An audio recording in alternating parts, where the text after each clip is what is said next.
At first glance, it looks like a perfectly ordinary bathroom. Nothing to suggest that anything weird is going on here.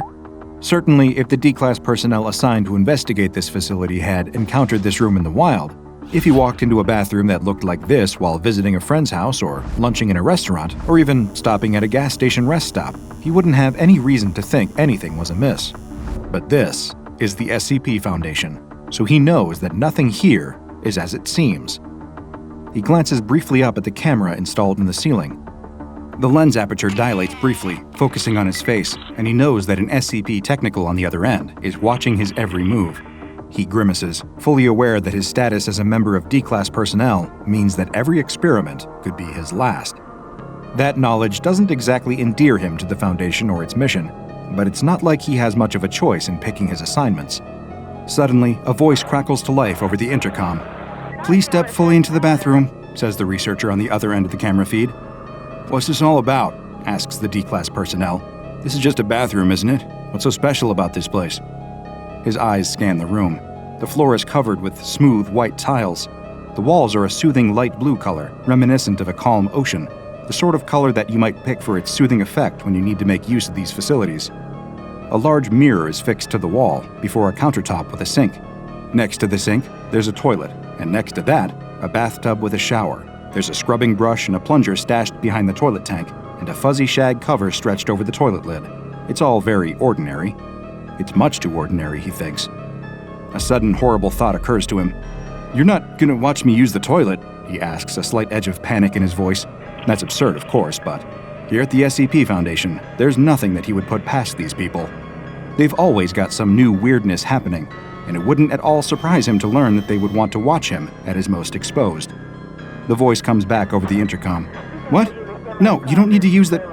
Look, just step forward. Literally all that I want you to do is to step into the room." The D-Class smirks to himself. He's already been through more of these crazy experiments than he would care to remember, and he has the scars to prove it. It gives him a small measure of satisfaction to hear the agent getting flustered. Even if he has to participate in these dangerous experiments, he can at least make things awkward for his tormentors. That seems like a little bit of poetic justice to him. As the agent requested, though, he steps forward. The moment that he's cleared the threshold, the door slams behind him with a crash. The D-Class jumps in surprise and shouts, Why'd you do that?" "I didn't do that," says the voice over the intercom. Of course, thinks the D-Class personnel. He should have expected this.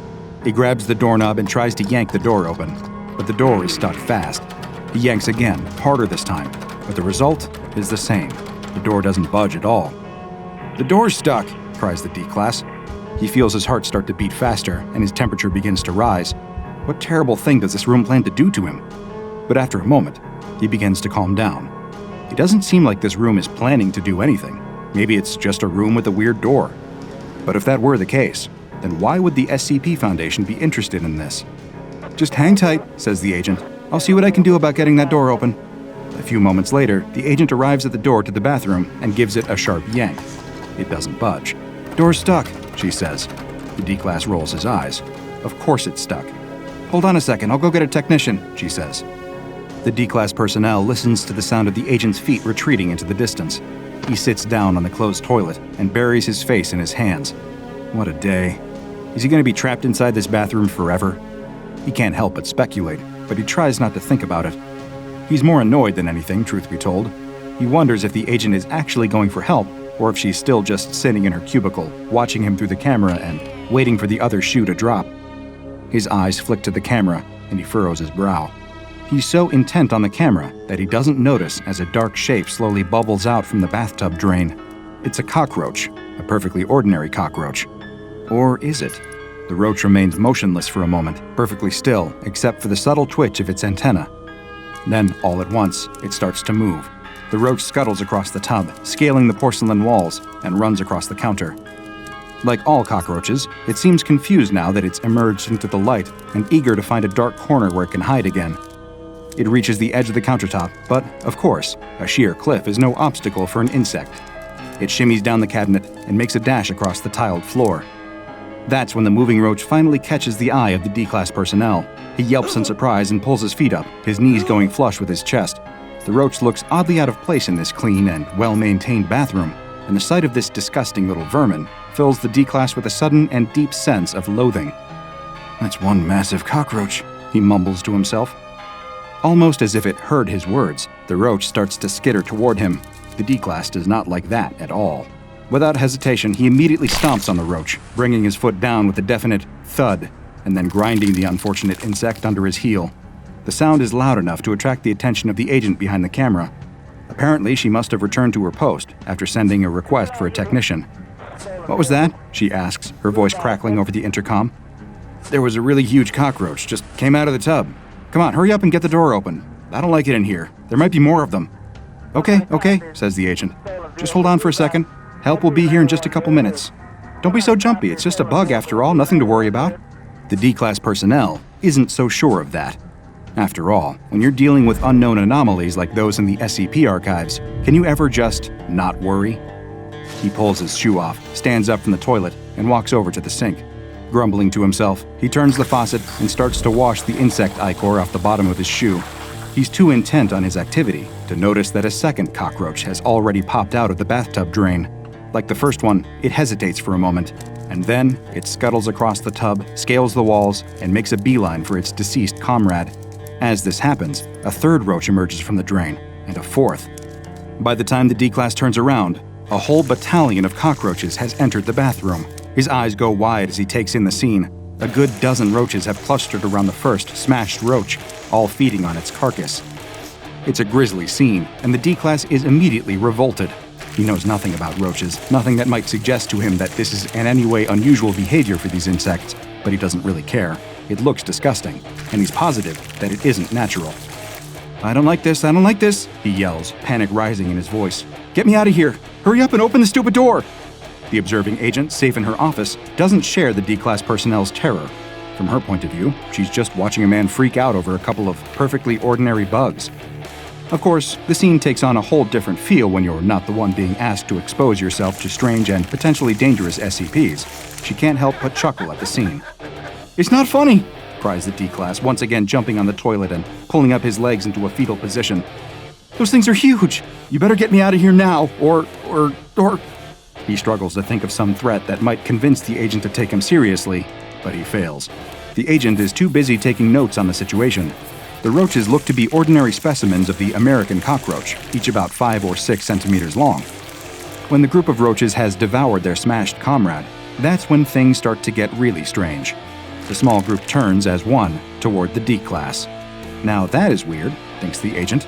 The D-Class probably thinks the same, because he starts to scream incoherently.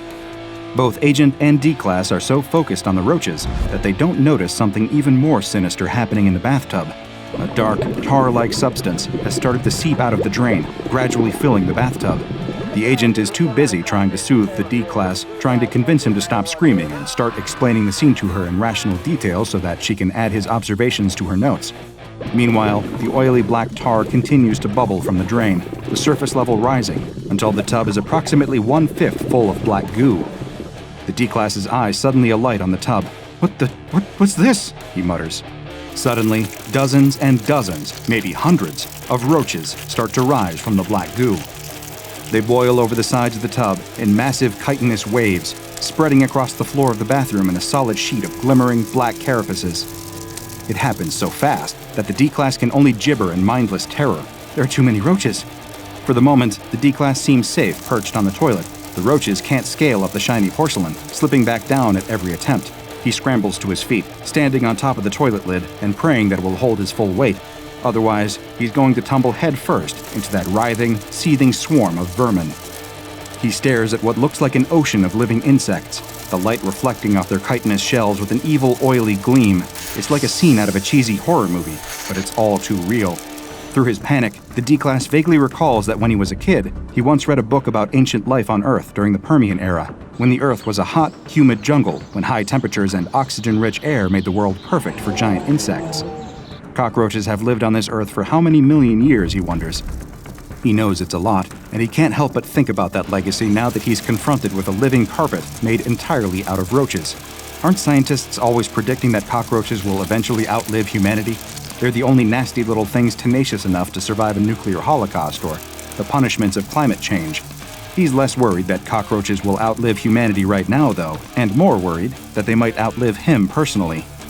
The roaches can't get up the toilet, but they have more success in scaling the walls. Soon the walls are covered in a mass of roaches, the air filling with a constant cacophony of chittering and scratching that sends chills up the spine of the panicking D-Class. The roaches start to march across the ceiling, and the D-Class gets the distinct impression that, if he doesn't do something fast, he's going to be completely covered. In desperation, he throws his shoe across the room with all his might, shouting curses as he does, but it doesn't do any good. His shoe hits the opposite wall and bounces off, dropping into the swarm and quickly sinking beneath the rolling tide of chittering insects. His futile attack only provokes the insect mob, and several dozen roaches take flight, launching themselves at the D-Class. He shouts and claws them away as roaches land on his face and shoulders. They scramble up his neck and tangle themselves in his hair. He keeps shouting and swatting them away, but there are more and more of them every second. More roaches are swarming out from the black oil simmering in the bathtub every second, and now they all seem intent on the D-Class. They crawl inside his mouth as he screams. He gags and coughs, trying to spit them out, but it seems that they're already crawling down his throat. In his panic, he slips and lurches forward, screaming and flailing his arms helplessly. He dives into the writhing mass of roaches. Within seconds, he is covered in a sheet of living insects. The observing agent is speechless, unable to comprehend the sheer insanity of what she is seeing. But watching the D-Class be consumed by cockroaches prompts her to vomit in disgust. The retching, gagging noises can be heard over the intercom. Hardly professional behavior, but we're way past worrying about that by now. By now, the bathtub is almost completely filled with black goo. The roaches start to return to the bathtub, scaling the tub walls in vast waves and throwing themselves into the pool of dark tar. As they retreat, they reveal the decimated remains of the D-Class. The corpse is ragged and bloody, partially eaten, its stomach visibly bloated.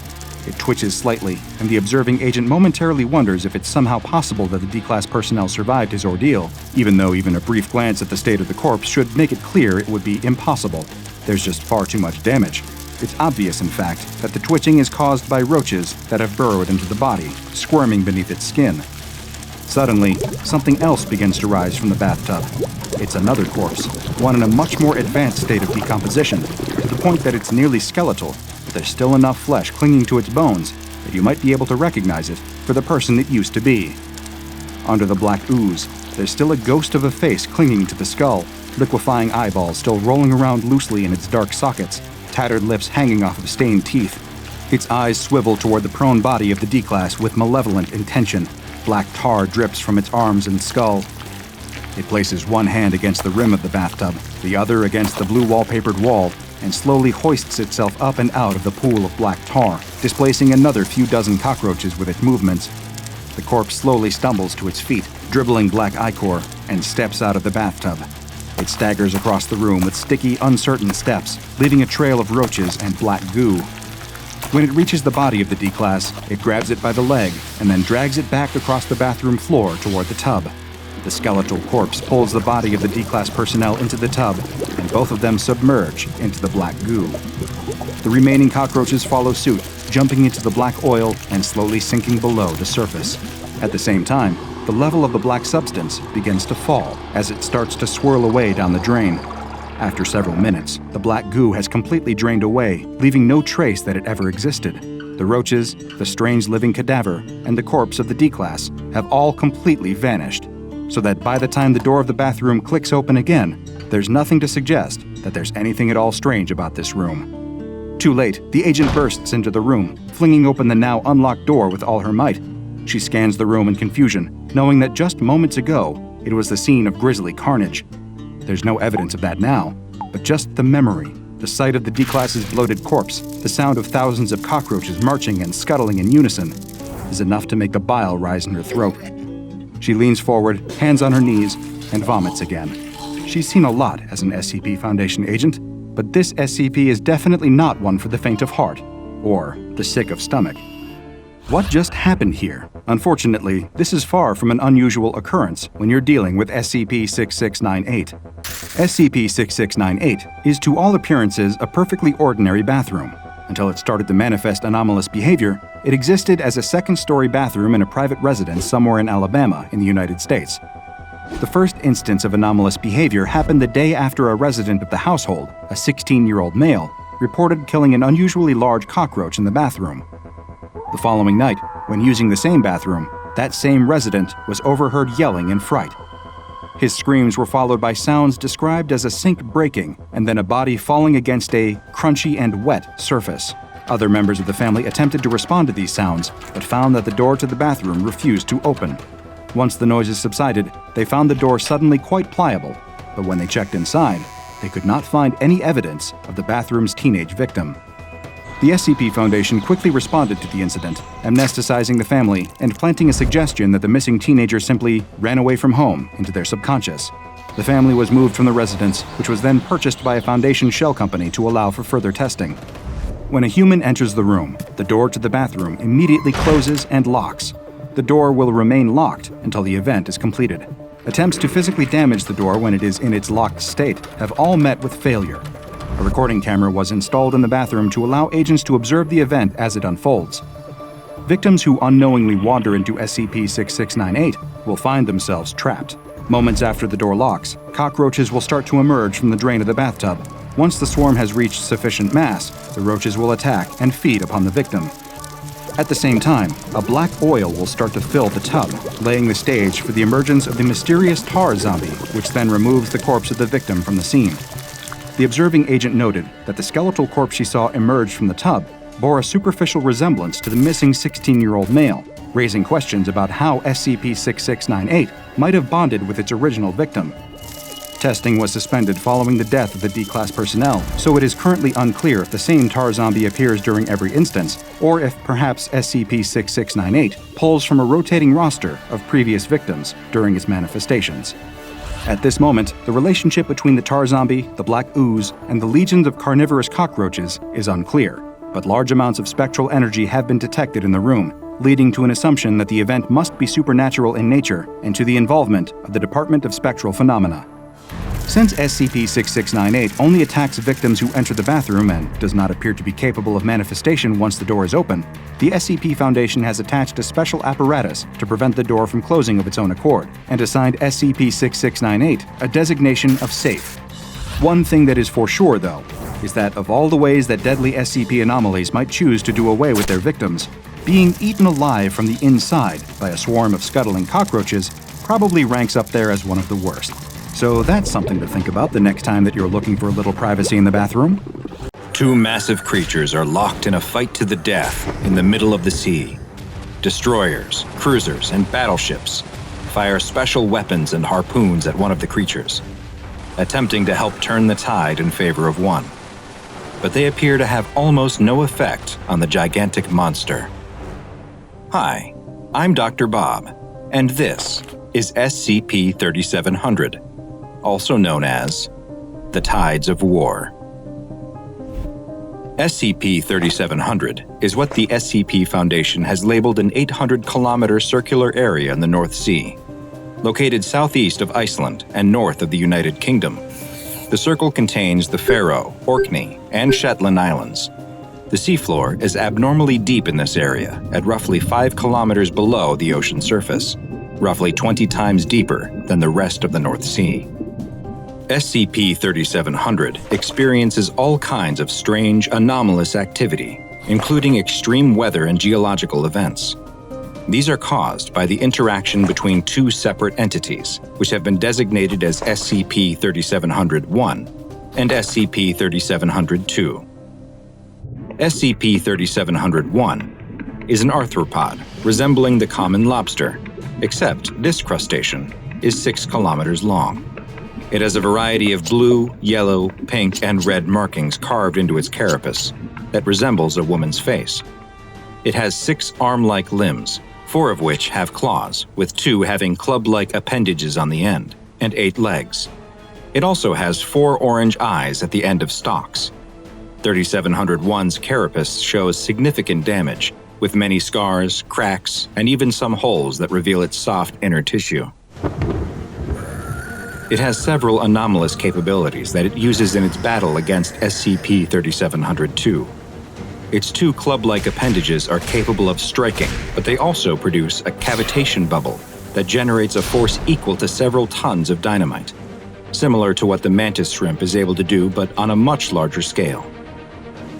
two of its eyes are able to project concentrated blasts of gamma radiation, and it's able to stop storms or other weather phenomena.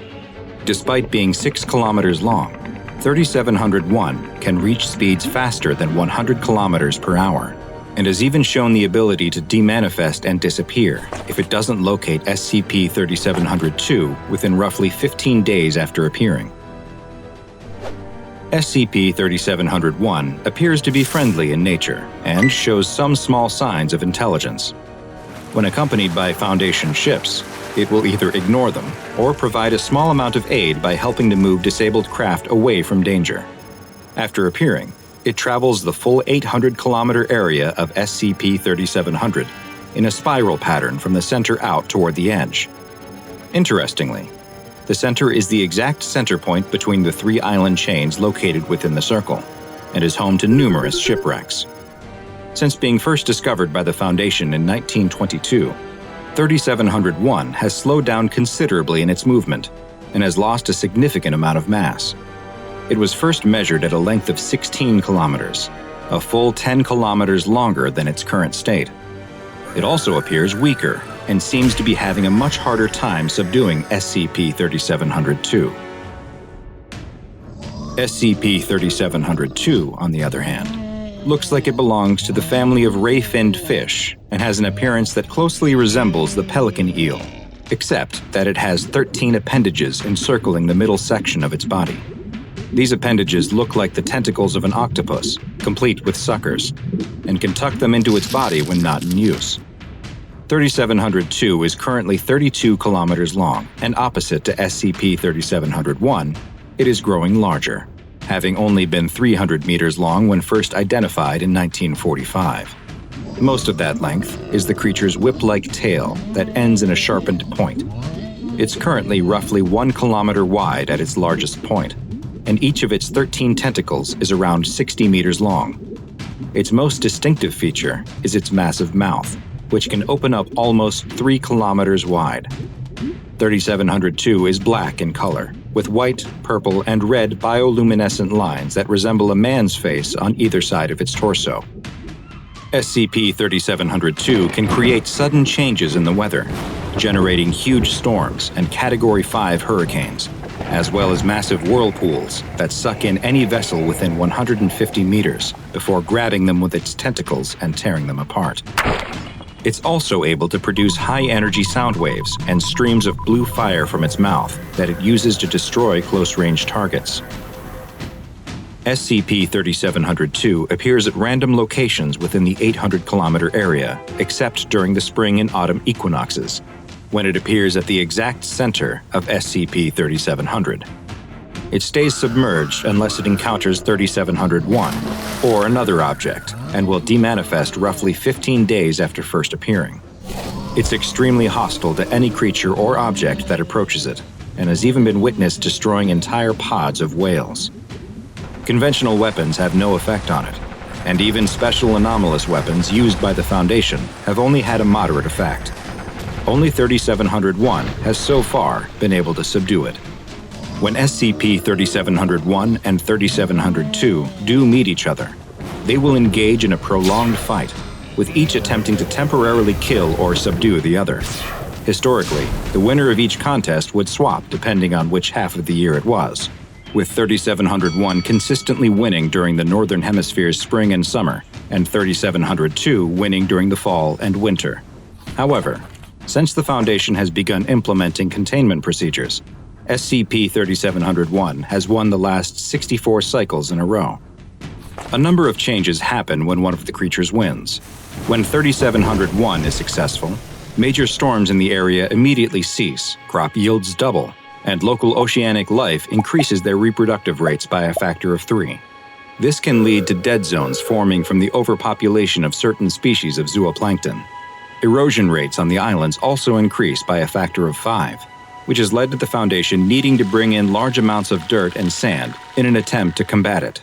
When SCP-3702 wins and subdues or kills 3701, the weather becomes very dangerous, with powerful hurricanes and rapid temperature changes that can range from below 0 to over 28 degrees Celsius. capable of causing massive damage to buildings and huge losses of life. Travel by sea becomes extremely difficult due to huge waves and storm surges, making it difficult for supplies to reach the islands. Ocean food sources are driven from the area, and crop yields are reduced. Following its victory, 3702 does not demanifest, and instead continues to patrol the area and attack vessels, and will even approach the islands themselves. Foundation Naval Task Force Delta 7, nicknamed Northern Storm, is tasked with locating and assisting SCP-3701 in its struggle against 3702. Purchased from the United States military, it consists of 13 destroyers, 5 cruisers, and 15 smaller support craft. When Delta 7 locates SCP-3701, it will often acknowledge their presence by raising 2 of its claws into the air and clicking them while making a low, rumbling noise with its mouth. Delta 7 then accompanies SCP-3701 as it patrols its 800-kilometer area for 3702. Once the two meet, Delta 7 engages in Protocol Winter Maelstrom, where the destroyers shoot harpoon-based anchors into 3702's head, before moving in a circular pattern while they and battleships fire on it to ensure it can't orient itself. The cruisers, meanwhile, attempt to draw its attention by firing and moving in a serpentine pattern at a distance of 300 meters. The two creatures will battle, blasting each other with gamma radiation and powerful sound waves. They whip, bite, and club each other, cracking armor and ripping off tentacles and other appendages, until one finally stops moving and dissolves into the sea. Should SCP-3702 be successful in defeating 3701, then Project Tumult is activated, and the following procedures must take place. First, there is an immediate evacuation of all naval and civilian craft from the 800-kilometer zone. Next, all trade and ferry routes are stopped or rerouted for at least 6 months, and land-based aquatic defenses are activated. Aerial craft will continue to monitor and engage with 3702, while others continue to look for a reappearance of SCP-3701. Since it appears that SCP-3701 continues to physically degrade, and with the exact opposite being true for 3702, it's been proposed to let 3702 win and subdue 3701 twice every 5 years, despite the terrible effect on locals in the area. Though this plan has yet to be approved, it may be the only chance to stop 3702 from becoming so strong that 3701 is never able to defeat it again. A violent storm rocks a merchant ship back and forth. Huge waves roll over the deck and threaten to capsize the vessel. A merchant sailor grips the railing, trying with all his might not to be thrown overboard. With a loud twang, a cable snaps loose. A hand suddenly grabs his shoulder. He turns around with affright to see that it's one of his shipmates. He points towards the bow of the ship and yells over the roar of the storm that they need to try and repair it. The two men make their way to the front of the ship, and the sailor starts working to fix the broken cable. He looks up to see that his mate is no longer working. He's staring straight past him, and there's fear in his eyes. The sailor turns around to see a massive tentacle sticking out of the sea. The huge appendage is mind-boggling in its size. He can only stand there, marveling at it, until it begins violently smashing against the deck. The sailor dives out of the way just before the tentacle crashes down right where he was standing, where his crewmate was still locked in fear. The ship is in chaos as more tentacles appear and slam the deck over and over. One cracks the deck right next to him, sending him flying. He comes to moments later in a wreckage pile. Nothing else has changed, though. Whatever this monster is, it's not stopping its assault on the ship. The sailor stands up and picks up a sharpened piece of wood from the pile he was lying in. He runs over to the nearest tentacle and thrusts the sharpened stick into its flesh. There's a mighty roar from the sea, and the tentacles stop their onslaught. They go limp before sliding into the sea. The sailor looks around at the carnage that's been wrought. Dead bodies and debris litter the deck. He moves to check on his crewmates, when right in front of him, bursting from the sea, is the head of the biggest squid he has ever seen. A massive beast that must be 1,000 meters long. Whatever he had seen before of this creature was truly just the tip of the iceberg. With another roar, the creature lifts up out of the water and wraps its arms around the ship. The sailor only has time to duck down and close his eyes before the entire ship is pulled down beneath the waves. With a gasp, the sailor breaks the surface, screaming and gulping for air. He's alone now, treading water in the middle of the ocean during a storm, but not for long. The squid reappears, its head slowly rising out of the water just in front of him. Its head, the size of a house, has two giant, uncaring black eyes that seem to both see him and not. It extends a tentacle toward him as it leans back in the water, exposing its huge beaked mouth. It wraps its powerful arms around him and starts to pull him towards it, when suddenly, there's an explosion. The squid has been struck by something. Both the sailor and the creature turn to see the most incredible thing. A battleship is coming towards them, slowly rising out of the ocean as if it were somehow submerged, and it's firing on the creature. The squid drops him and starts heading towards the ship. This is going to be a battle for the ages. While this sailor had no idea what he was witnessing, the SCP Foundation was all too familiar. This was yet another incident of SCP-2846, also known as the Squid and the Sailor. But first, a quick personal request from me. I need your help to spread the word about the lesser-known anomalies in the SCP Foundation's archives. The best thing you can do to help me is subscribe, turn on notifications, and then go tell your friends to do the same. This is a huge help and will let me bring you more and more SCP anomalies. Now back to our file. SCP-2846 is the name given to a set of phenomena that occur in the Gulf Atlantic region. These phenomena consist of interactions between two entities, known as SCP-2846-A and SCP-2846-B. 2846-A is a gigantic, aquatic creature that resembles a cephalopod, though no similar organism has been discovered that is even close to approaching its size, with estimates placing 2846-A at being at least 950 meters in length. This creature appears in areas of deep water during storms and will attack civilian vessels, especially cruise ships and merchant vessels. These attacks are sporadic and follow no known patterns other than that they take place during inclement weather.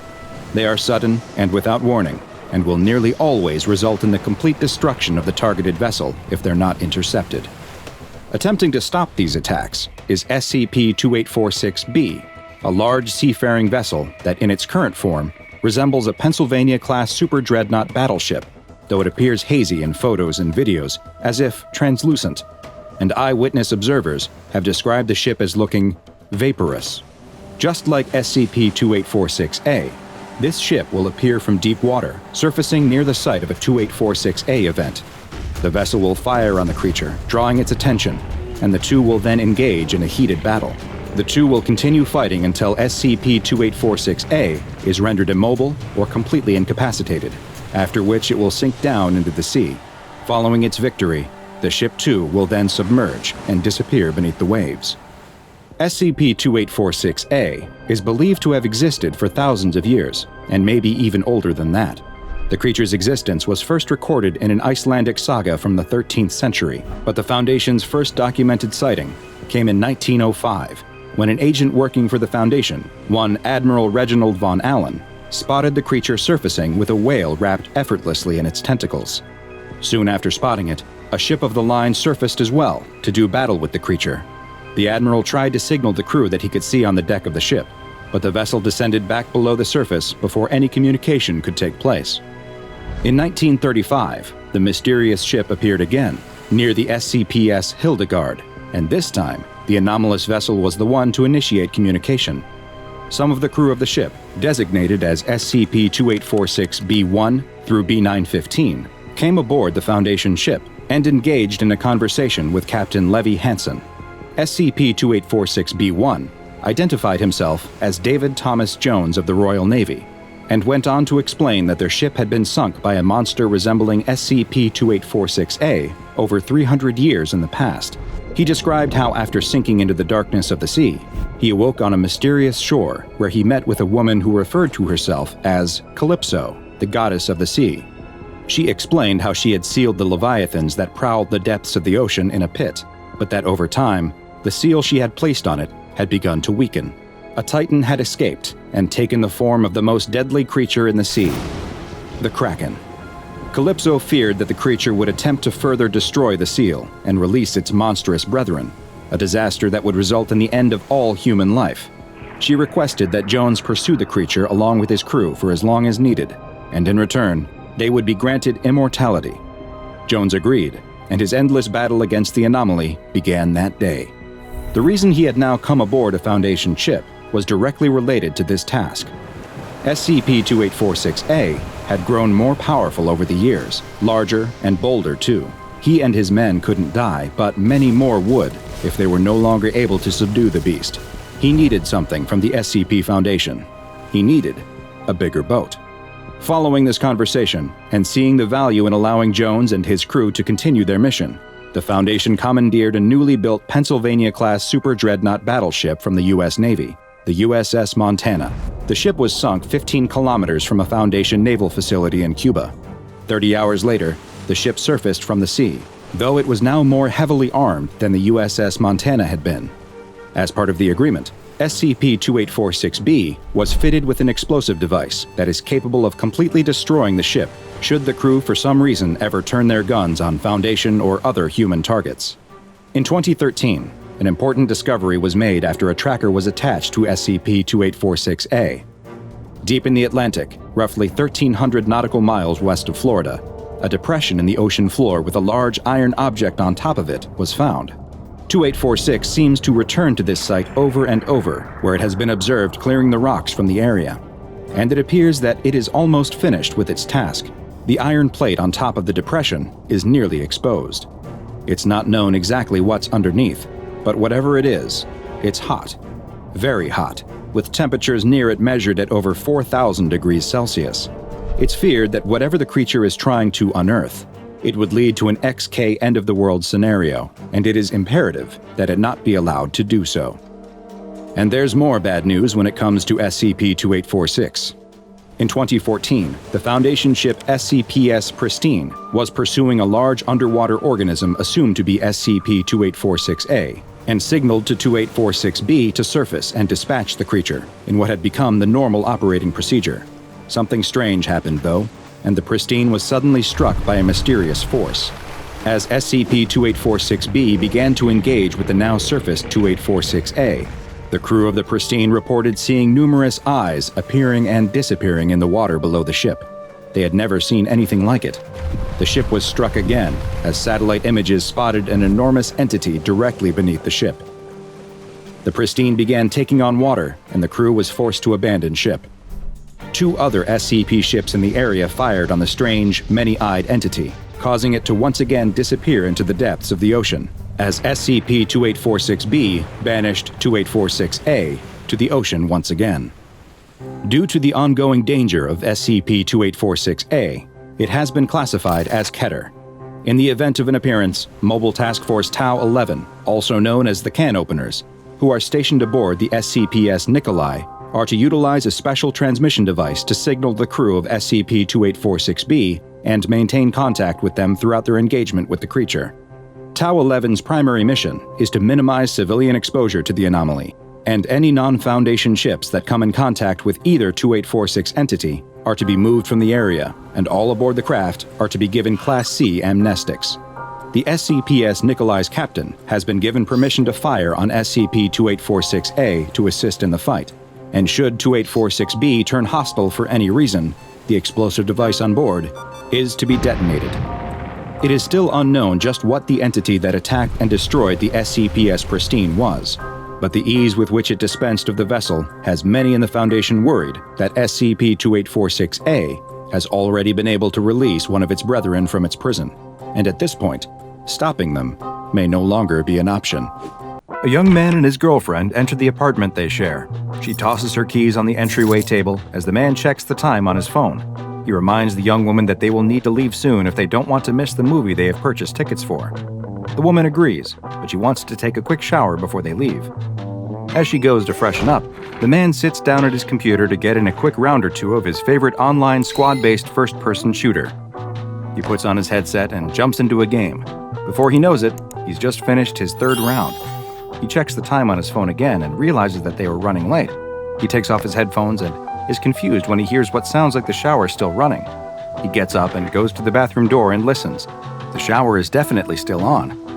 The man knocks on the door and asks if everything is all right. He waits a moment, but there's no response. He knocks again, and still nothing. She doesn't usually take showers this long, and he immediately worries that she might have passed out or, well, he doesn't even want to think about it. "I'm coming in, okay?" he announces as he opens the door to check on her. The man immediately notices how steamy the room is. The hot water must have been running for a while, and he's worried she really did pass out from the heat. "What's going on? Are you okay?" he asks, and when there's no response again, he pulls open the shower curtain to find nothing. Just an empty tub. There's no sign of his girlfriend anywhere. The man is beyond confused. He turns off the water and goes to the bedroom, but she isn't in there either. He runs to the front door, but it's still locked, and her keys are sitting on the table. He unlocks the door and sticks his head out into the hallway anyway, but nothing is out there. What is going on? He checks the bedroom again, then the bathroom, but she hasn't suddenly reappeared in either. He's in complete shock, unsure of what could be happening. He sits down on the toilet and puts his head in his hands. His head is spinning as it feels like the world is suddenly falling down all around him. The police are immediately suspicious of the man's story. His girlfriend simply vanished while taking a shower? "You expect us to believe that?" the detective asks. The man has no answer, though. It's as if she simply blinked out of existence. He's convinced she must still be in the building somewhere, that she somehow slipped out without him noticing. But none of the security footage from inside the building shows anything abnormal. There's footage from the cameras in the lobby of them entering the building, but nothing after that of her leaving. Just as in every missing person case like this, the boyfriend is the #1 suspect.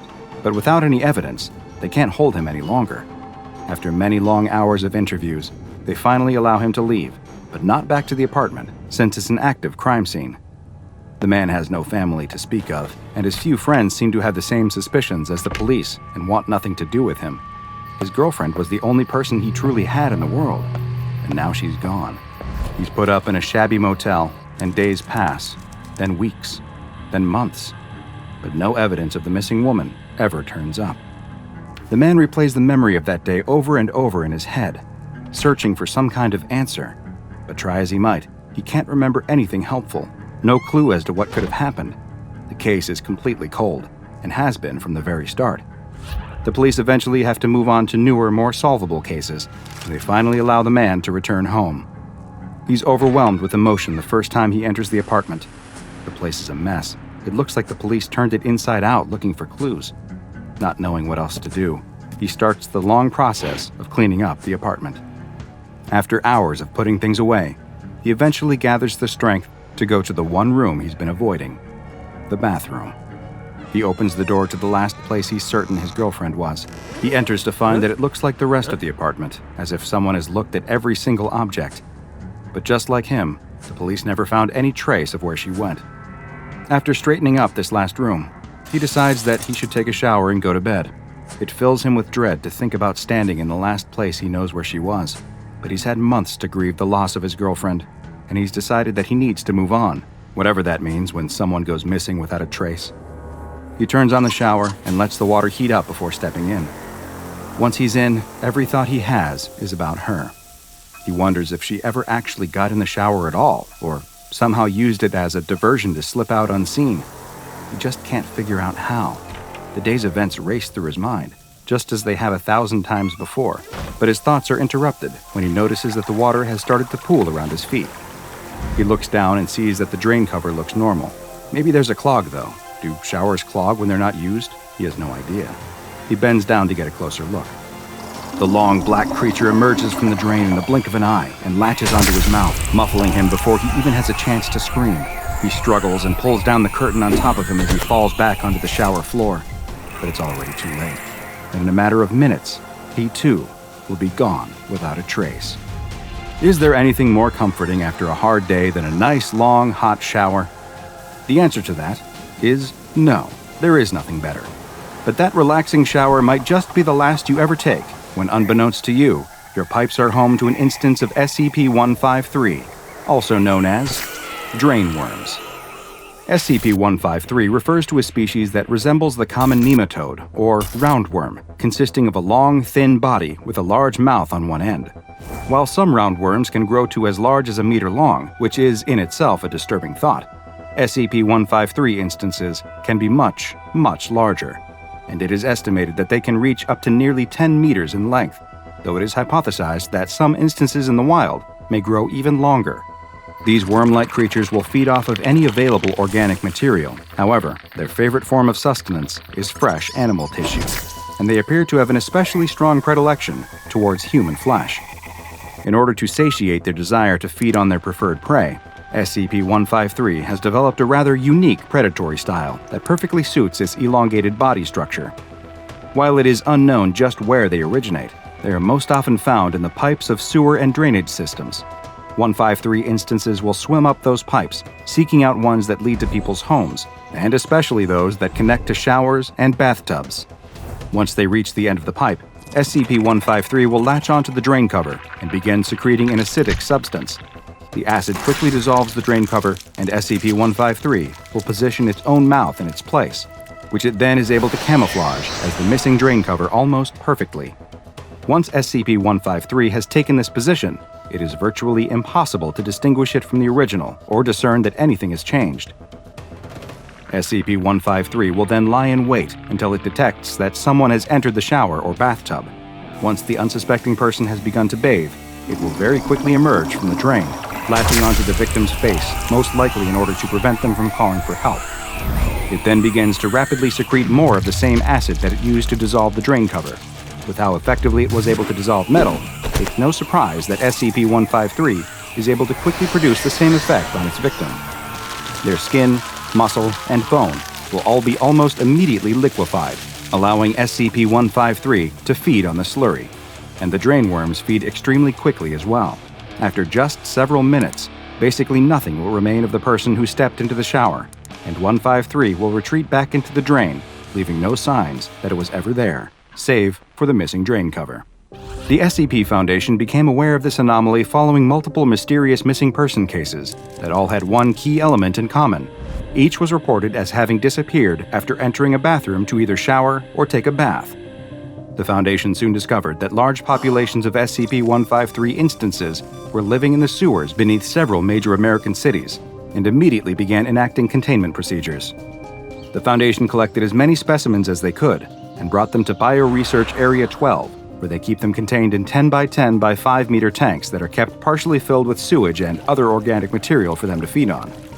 Of course, it is of the utmost importance that these containers are never connected to any other plumbing systems, either internal or external. With several specimens contained, the Foundation began researching the creatures in order to hopefully better understand them and how they were able to develop such complex hunting techniques. Research was also approved to find out whether they could be used as a sort of waste disposal system in certain extreme circumstances, such as with SCP-3717, a mass of living animal tissue that has grown to line nearly 4 kilometers of sewer pipes beneath Amsterdam. A small number of SCP-153 instances were approved for release into the wild in order to test whether they could stall the spread of 2717. However, this experiment was halted following some disturbing new reports. More missing person reports came to the Foundation's attention that bore the hallmarks of an SCP-153 attack, but these new reports were not limited to people who vanished after bathing. It now appears that SCP-153 has further adapted and has begun to emerge not just from showers and bathtub drains, but now also from sinks and, yes, even toilets. The Foundation is unaware of just how many instances of SCP-153 continue to exist in the wild, but there's no doubt that many continue to live and hunt undetected in sewers around the world. This anomaly, which has been classified as Euclid, is taken very seriously by the Foundation, and any reports of people who go missing from bathrooms are immediately investigated for signs of SCP-153. Field agents are to be equipped with infrared and ultraviolet sensors which can bypass SCP-153's camouflage, and if specimens are able to be captured alive, then they are to be brought to Area 12 for further research. But don't bother worrying too much the next time you step into the tub. If you've been targeted by SCP-153, there's not much you'll be able to do anyway, and your worries will soon be going down the drain, along with whatever remains of you. A wasp stings a cockroach in the brain, rendering it a mindless zombie that she can lead to her home and fill with eggs that will hatch and devour the insect from the inside. A snail accidentally eats the eggs of a flatworm, and the eggs hatch, filling the snail's eye stalks with sacs of wriggling larvae. They mimic the movements of caterpillars, attracting hapless birds and enticing them to swoop down, attack, eat, and continue the life cycle of the worms. The spores of the cordyceps fungus make their way inside of a doomed ant, taking over its nervous system, puppeteering its body, and forcing it to march to the nearest highest point, only to die and split open, fungus blooming from its corpse and spreading spores to the next victim. Underwater, the sea louse settles into its new home inside of the fish's mouth, feeding on blood from the tongue until it withers away. There, the louse attaches itself in the tongue's place, serving as a mimic of the original organ, while the fish is none the wiser. Back on land, humans are not exempt. Nematode worm larvae infect the bloodstream through fly bites, hiding undetected until their host feels them wriggling beneath the cornea. Guinea worms enter the system when a person drinks infested water, growing longer and longer, then forcing their way out through the foot. Nature is full of terrifying parasitic creatures, but far scarier than the parasites we know about are the parasites that we haven't discovered yet. The creatures sneaking in and burrowing under the skin of their hosts without anyone even knowing they exist. After all, if you don't know something is there, how can you possibly hope to protect yourself from it? As a man hikes through the woods of the Pacific Northwest, he's thinking about repelling mosquitoes and pulling up his socks to stop ticks from latching onto his flesh. But he has no idea what else is lurking out here in the wild with him. He knows to look out for mountain lions and bears, to watch for signs of rabid animals, and avoid being bitten or scratched. But he doesn't notice the tiny, almost invisible flecks drifting through the air around him. He doesn't notice when one happens to get caught on the breeze of his inhale, pulled into his nostril.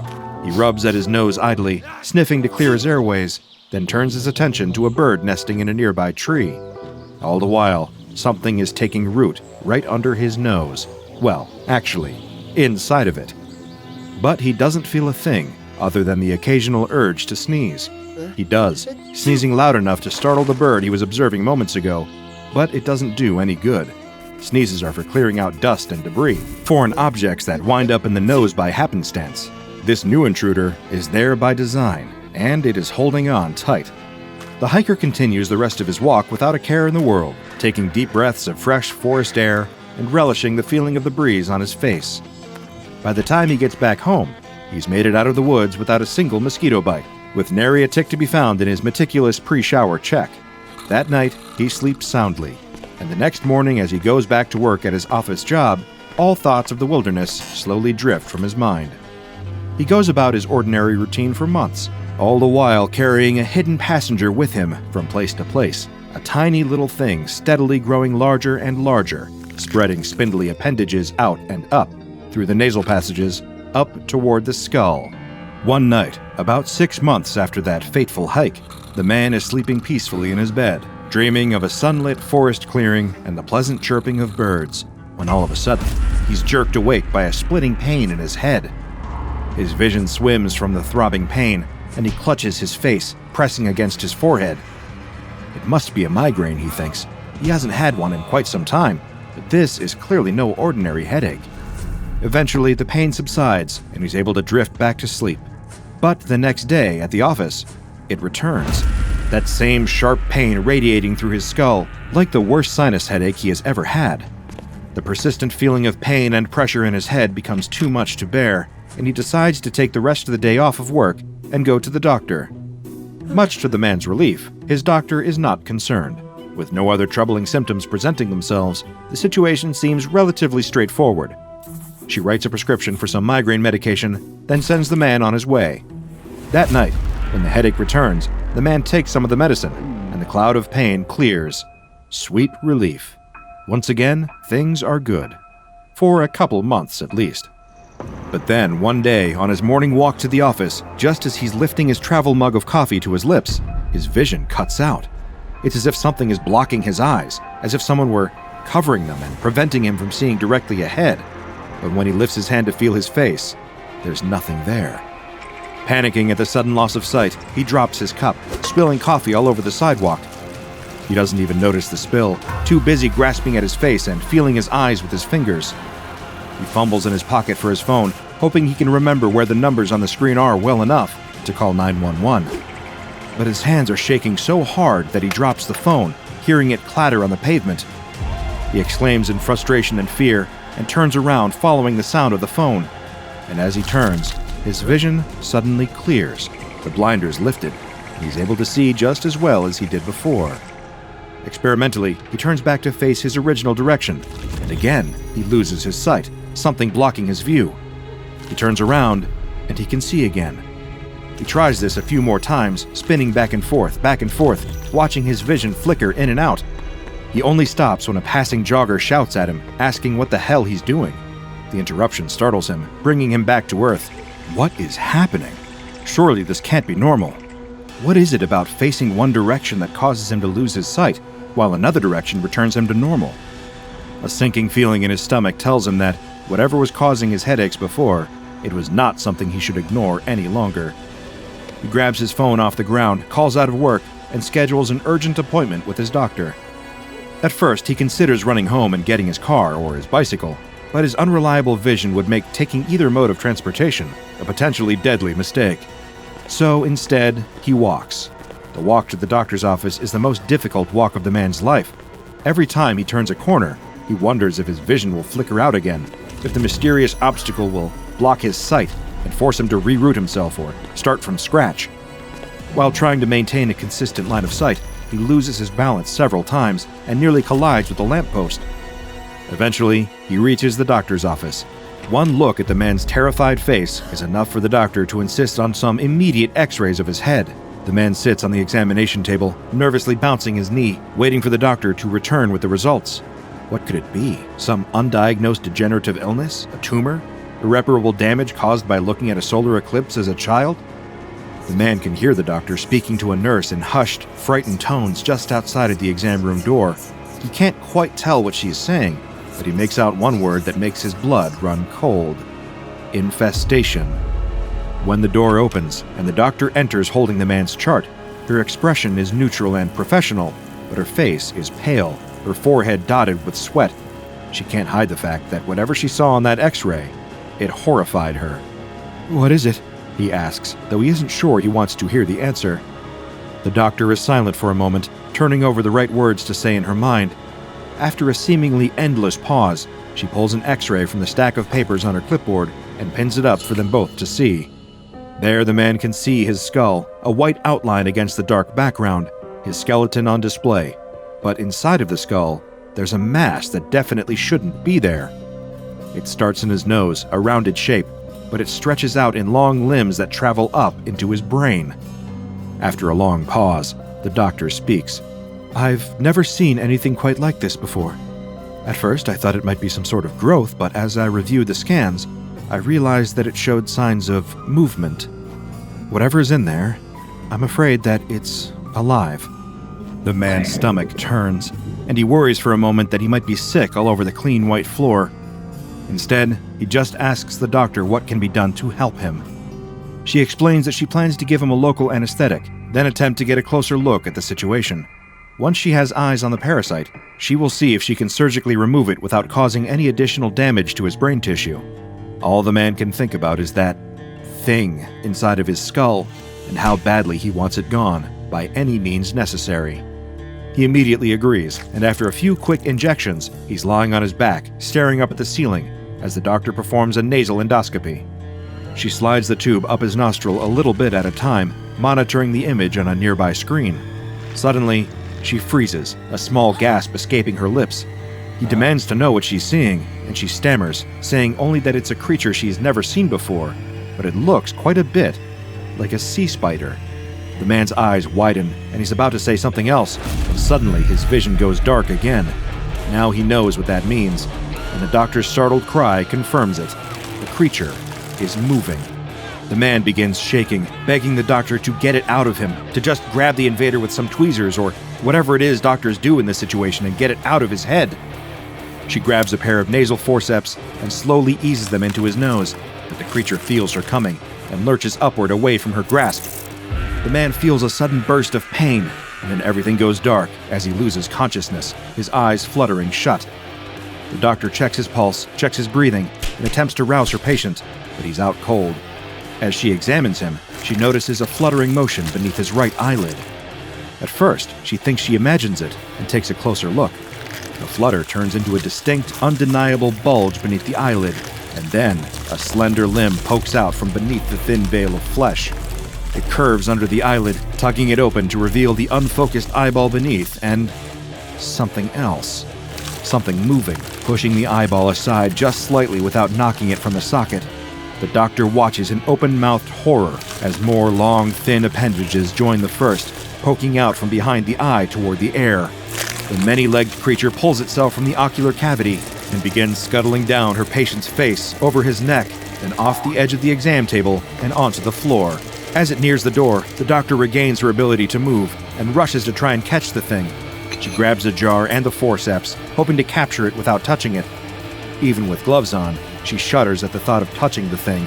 It evades her grasp, darting away from her forceps. It scrabbles back toward the table, and in a moment of primal instinct and revulsion, the doctor brings her foot up and stomps on the little parasite with all of her strength. When she lifts her shoe, all that's left on the ground is a few spindly legs and a small brown stain. She curses herself for acting impulsively and not finding a way to trap the thing and keep it for observation, but that ship has sailed. The only thing she can do now is tend to her patient and monitor his well-being. As she approaches the man on the table, his eyes open, and he gasps, sitting up suddenly and gripping his head. The man awakes with a headache and a foggy feeling in his head, but also with a sense of relief, a feeling that the unwelcome presence that took up residence in his skull for so many months is thankfully gone. He asks the doctor, haltingly, struggling to find his words, if she was able to remove the creature. She tells him, simply, that it is gone now. The man slowly climbs off of the table, and, ignoring the protests from the doctor as she begs him to sit back down and let her examine him, he walks out of the office and heads back home. Over the next several weeks, the man returns to normal life. He feels a little bit different, a little hazier, a little slower to respond. He tires more easily, going to bed earlier and sleeping in later, but overall, he feels nothing but relief. Still, at night, when he tries to fall asleep, he thinks of those X-rays. He imagines what that creature might have looked like when the doctor got it out, how it might have moved. He wonders where it came from, or if it will come back. He never goes hiking in those particular woods again. Meanwhile, the doctor receives an influx of patients complaining of persistent headaches. Sometimes it's a sinus infection, sometimes it's a hormone imbalance, sometimes it's stress. But a few times, well, she knows what to look for now. She tells her patients to watch out for changes in vision, for a feeling of pressure in their skull. She learns how to keep a straight face when looking at their X-rays and seeing that familiar long-limbed shape burrow deep in their nasal cavities. She puts her patients under now when she tries to remove the creatures. It doesn't make much of a difference, but it saves them the terror of the truth, saves them the feeling of the creature thrashing inside their head until it knocks them out. She manages to collect a few specimens for study and contacts her friend at the Centers for Disease Control. He's never seen or heard of anything like these parasites either, but he does know someone who might be able to offer their expertise. When the doctor comes into work the next day, there are two strangers waiting in her office.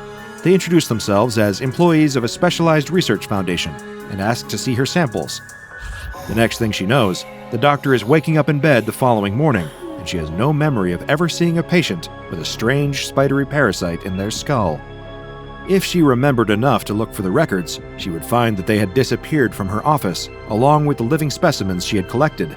But she doesn't remember, and her discovery is now in the hands of the SCP Foundation, who have given it an official designation, SCP-1104. SCP-1104, commonly nicknamed nose crabs, is a species of organism tentatively identified as a member of the order Chelicerata, which includes sea spiders and horseshoe crabs. The life cycle of the organism consists of at least two phases. The first of these is a larval stage, at which point the creature is approximately 0.4 millimeters in diameter. At irregular intervals, SCP-1104 larvae are expelled from tubes at a concentration of up to 200 per cubic meter. These larvae drift through the air for as long as 14 hours at a time, and have been spotted traveling for several kilometers under the right weather conditions. Whenever an SCP-1104 larva is inhaled, it will attach to the nasal mucosa of its host and begin to excrete H1 receptor antagonists that suppress inflammation as well as the implantation of any further larvae. Over the next 6 to 8 months, SCP-1104 will grow larger, extending appendages through the ethmoidal canals of the host. Aside from occasional persistent headaches, the host will likely not notice the presence of SCP-1104 during this period. Once the organism has matured, however, it will begin to apply pressure to its host's optic nerves, causing its central visual field to be obstructed. SCP-1104 will apply this pressure selectively whenever the host is not oriented toward the gradient of atmospheric hydrogen sulfide. SCP-1104 can detect this hydrogen sulfide through its host's nasal respiration. At first, this effect is distressing to the host, but after a little while, they will begin to adjust their behavior accordingly, showing a preference for facing and moving in directions that do not cause those visual disturbances. Without realizing it, the host is moving closer and closer to higher concentrations of hydrogen sulfide. Once the host reaches an area with sufficient hydrogen sulfide concentration, SCP-1104 will extend its appendages into the host's prefrontal cortex, causing the host to lose consciousness. While the host is passed out, SCP-1104 will exit through their ocular cavity. Once SCP-1104 has left its host, it will attempt to find and enter the source of the hydrogen sulfide. This can include, but is not limited to, a lava tube or a sewer pipe. Whatever it does next is currently unknown, as its subterranean behavior and development has not been documented. Humans show the same instinctive aversion to SCP-1104's visual disturbances as other animal hosts, but they are also able to defy this influence. They are especially able to avoid following SCP-1104's prompting if they are informed of the nature of the infestation. Any attempt to surgically remove or poison a fully developed SCP-1104 will trigger its exit response, and it will flee through the host's ocular cavity and scuttle away. Following SCP-1104's exit, the former host displays a lack of spontaneous response to external stimulus, with delayed reactions as well as changes to personality linked to orbital frontal lesions. While individual instances of SCP-1104 are relatively easy to destroy, the species as a whole is considered endemic to certain subsurface geological formations. As it currently stands, the general population of SCP-1104 cannot be reached by convenient means of extermination. An area 10 meters in diameter, thought to contain the majority of SCP-1104, has been blocked off from the public under the guise of conservation and designated Site-104. Any non-Foundation personnel mammalian organisms larger than 10 kilograms found in the area should be considered contaminated and promptly incinerated on site. Once the SCP Foundation has discovered a way to effectively exterminate SCP-1104, doing so has been strongly endorsed by the O5 Council. However, such a method has not yet been discovered, so for now, SCP-1104 continues thriving underground, spouting larvae into the air to crawl up the noses of unsuspecting deer, possums, squirrels, and humans. So if you go out walking and feel a little tickle in your nose, it might just be a bit of extra pollen in the air. Or it might be a tiny nose crab, burrowing itself into your mucosal tissue, growing just a little bigger every day until it reaches your brain. But, like I said, maybe it's nothing. No need to get crabby about it. A teenaged boy and girl are sitting on surfboards, gently bobbing up and down in the calm ocean water. This surfing trip didn't turn out nearly as exciting as they had hoped it would. So with no waves in sight and the pair growing bored, they decide to head back to shore. Just as they're about to start paddling back, though, the girl gives one last look and spots the water swelling in the distance. She calls out for her friend to stop. It's just what they've been waiting for. Waves are coming in, and big ones too. They can see that they're going to break at the perfect time. Maybe this trip will turn out to be a good one after all. The boy tells the girl that she can have the first one, and she starts paddling to catch it. She pops up on her board just as the wave breaks, riding it expertly towards the shore, as the boy does the same on his own behind her. They have a great time, riding wave after wave, each one coming in bigger and stronger than the last. The girl starts to worry, though, that they might be getting too big and fast. As the girl finishes surfing another perfect wave, she looks back at the boy just in time to see him wipe out on an especially tall one. He and his board are pulled beneath the water, and both disappear under the breaking wave. She hops off her own board and stands in the waist-deep water, watching for her friend to emerge. But he doesn't. She scans the horizon and calls out for him, but there's no sign of her friend. She's getting worried. He should have surfaced by now. She doesn't see any sign of him or his board. What's going on? Boo! The girl jumps with fright and turns around. The boy is standing behind her. But how did he get there? He tells her that the last wave was a crazy one that must have pulled him and his board under the water towards her. He's never experienced anything quite like it, but he's fine now. There's nothing to worry about. The girl, still trying to catch her breath from the fright, gives him a playful punch on the arm and recommends that they call it a day. The waves are getting stronger, and if he was pulled under once, then who knows what would happen if one of them wiped out on an even bigger one. Besides, the boy looks like he might have hurt himself, and the girl points at a small cut on his arm that's starting to bleed. The boy tells her that it's only a scratch, and insists on catching one more wave before they head home. He doesn't want to miss this opportunity to ride these great waves when they have the whole ocean to themselves. He tells her that she can head back if she wants, but he's going out one more time. The boy starts to paddle back out, and the girl reluctantly follows him. As they wait to catch a wave, she tells him that this time he can go first. She's not going to let him scare her again. The boy promises no more surprises and goes to catch another wave. The waves are coming faster now, and she's able to get on one right behind him. As she surfs towards the shore, she keeps one eye on the boy. These waves are tough, and she needs to focus, but her attention is drawn towards her friend. She sees something forming on his wave. It looks like the water itself is growing out of the crest of the wave and reaching towards the boy. It looks like the jaws of a shark. The girl screams, and the boy looks back, straight into the gnashing teeth of the shark reaching out of the waves. The boy yells in fear and falls, tumbling into the water just underneath the mouth, as its jaws snap shut on his board right where he was standing, splintering it into pieces. The girl can't believe what she's seeing and stumbles on her board. She catches herself but looks behind her just in time to see the same jaws coming out of the wave towards her. The boy emerges out of the water carrying his friend onto the nearly empty beach. He lays her down in the sand, screaming for help as a few beachgoers start running towards them. No one has any idea what they could possibly do to assist, though. Both of the girl's legs have been bitten off at the thigh, and it's clear she was dead long before he carried her onto the beach. Bonjour! Today's file comes from our friends at the French branch of the SCP Foundation, a frightening and dangerous aquatic anomaly that has been designated SCP-054-FR, but is appropriately also known as Blue Fear. SCP-054-FR is an oceanic phenomenon that has been observed occurring in several different regions spread across the world. In these areas, of which at least 5 have been identified, certain waves will display extremely dangerous anomalous activity.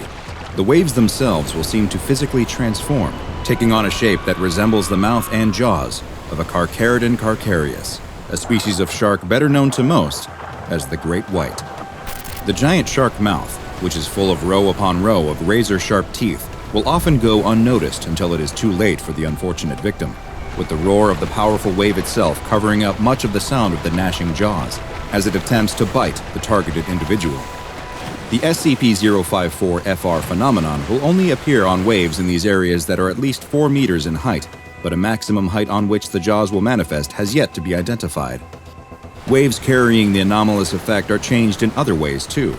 Not only does a terrifying set of carnivorous jaws appear out of the water, but the wave will move faster as well, with SCP-054-FR waves having been measured at rolling 3 times the speed of normal, non-affected waves. The frequency of just how often SCP-054-FR will affect waves is not well understood, but what is known is that waves will speed up when a human or non-aquatic animal is in the water between a wave instance and the coast. The frequency of 054-FR waves will increase dramatically as well when individuals in the area are at least 250 meters from the coast. And SCP-054-FR does not care which aquatic activities you're engaging in when it spots you that far from shore. There have been documented cases involving casual swimmers, snorkelers, and divers, but surfers are, for some unknown reason, far and away the most likely victims. Observations have shown that non-aquatic animals are also at risk of triggering the effect, such as in the case of several seabirds that were seen floating on the water just before an SCP-054-FR wave crashed down on them, and the birds vanished, leaving only blood and feathers floating on the surface where they once were. Even some aquatic vehicles like jet skis and small boats have been observed being attacked by the anomalous shark jaws, though it seems to avoid going after larger vessels. If more than one person is present in the area that SCP-054-FR is manifesting, though, then additional instances of the jaws are able to form, either on the same wave or on multiple different ones in the area. The injuries caused by SCP-054-FR are very similar to those of a normal, non-anomalous great white shark, and the force of the jaws appears to be proportional to the size of the wave itself, with larger waves being more powerful than smaller ones. Victims of 054-FR attacks have had entire limbs ripped off. Others were torn completely in half, while some simply disappeared beneath the wave as it crashed down on top of them and the jaws snapped shut.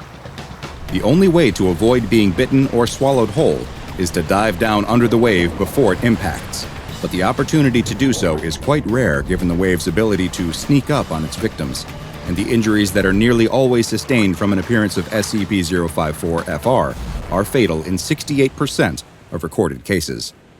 The SCP Foundation first became aware of SCP-054-FR following multiple reports of shark attacks caused by great whites emerging out of the waves to attack humans before vanishing back into the water, and the Foundation soon began a series of experiments to try and better understand the anomaly. The first test performed by Foundation researchers was quite straightforward and involved dumping large quantities of animal blood into the water in an area where SCP-054-FR was reported to have been attacking people. Just like with a normal shark, the blood seemed to act as a trigger for the anomaly, causing it to manifest in less than 2 minutes, and the researchers watched as the shark jaws tried to bite at the blood as the wave rolled over it. The test was repeated, but this time human blood was used instead. This also caused instances of SCP-054-FR to appear on the waves, though now they manifested much faster, often showing up less than 1 minute after the blood was dumped into the water. It seems that SCP-054-FR has a strong preference for humans, or at least their blood, and only a small amount is all that is needed to cause the shark jaws to quickly appear. Tests involving D-Class personnel have shown that wounded individuals are 4 times as likely to trigger a manifestation as an uninjured individual, but that there are also ways to limit how often the carnivorous waves will appear. It seems that lying motionless on the water will significantly reduce how often SCP-054-FR will spawn, and slow body movements will decrease the likelihood of an appearance as well. Strangely, while blood will make the jaws manifest quickly, it is unlikely that it is because SCP-054-FR can smell it, since tests that have tried to disguise the smell of both the blood and the human test subjects have all met with failure. So far, all attempts at damaging the anomaly have also been unsuccessful. Bullets fired at the shark jaws pass harmlessly through it, disappearing into the wave as if they were shooting at perfectly normal water. Given its nature, it seems unlikely that the Foundation will find a way to capture and contain SCP-054-FR, so for the time being, all containment efforts have been directed towards keeping humans away from it. A 1-kilometer exclusion zone has been established around the 5 geographic areas where manifestations have been reported, and civilians are completely forbidden to access the areas under the guise of there being ongoing research into marine mammal life that would be disrupted by the presence of any humans. Secrecy is of the utmost importance when it comes to SCP-054-FR in order to keep the curious away for their own safety, so any photographic evidence of the anomaly is confiscated and destroyed, and witnesses of an SCP-054-FR attack are given amnestics in order to remove the memory of any anomalous shark attacks from their minds. The Foundation also engages in an extensive misinformation campaign to debunk any evidence of the anomaly, spreading the idea that any reports of a shark mouth forming on waves are simply hoaxes or misunderstanding of wave dynamics, while attacks are blamed on normal, non-anomalous great white sharks. It is unknown if the 5 areas the Foundation has contained make up the entirety of the locations where SCP-054-FR can manifest, but Foundation agents continue to monitor reports of shark attacks around the world, and hopefully, they will find that they were the result of the regular oceanic superpredator, and not the kind that can manifest behind you when you least expect it. 2 recreational divers are swimming along the seafloor nearly 100 feet below the surface. This husband and wife duo are no strangers to scuba diving, and they move effortlessly through the water as they marvel at the various fish and plant life that normally remain unseen by humans. The woman taps her husband on the shoulder and points in the direction of a forest of kelp before starting to swim towards it. The man is about to follow when he sees something out of the corner of his eye, He stops and turns to get a better look. A few dozen meters away is a group of people. The man is confused. He looks back towards his wife, who is motioning for him to follow her. He raises a single finger as if to say, "I'll be with you in a minute," and starts to swim in the direction of the strange crowd of people standing on the seafloor. He still can't make out exactly what he's looking at. A light current is causing silt to kick up and hang in the air, obscuring his view. As he gets closer, though, everything becomes clear. It really is a group of people, standing perfectly still, 30 meters underwater. But they aren't living people, of course. They're statues. The man can see now that these are statues of children. They're standing in a circle, facing outwards, and each one is holding hands with the statues next to them, forming an unbroken ring. He swims closer to get a better look. The statues are covered in algae and other plant life. He doesn't know who or why someone would make this strange art piece, but whatever their reasons, it looks like it's been down here a long time. He swims around the circle and counts more than 20 in total, with each one looking to be unique. While the center of the circle of statues is empty, there's pieces of bricks and concrete scattered all around it. There used to be something down here, a building or some kind of structure that once housed the statues and has now collapsed. It seems impossible that anything could have ever been built down here. He looks back in the direction of his wife, but he can't see her. She must be somewhere along the kelp investigating her own mysteries. He's about to head in her direction when he notices something. The inside of the circle isn't empty. Something is inside, sticking out of the sand. He swims up above the ring to get a better look. There's definitely something buried in the circle of statues. He can see now that it is the corner of what looks to be a metal box. He swims down closer to the box and reaches a hand out towards it, when he suddenly stops and looks up. The woman swims out of the dense kelp forest carrying a brightly colored shell. She can't wait to show her husband how beautiful it is.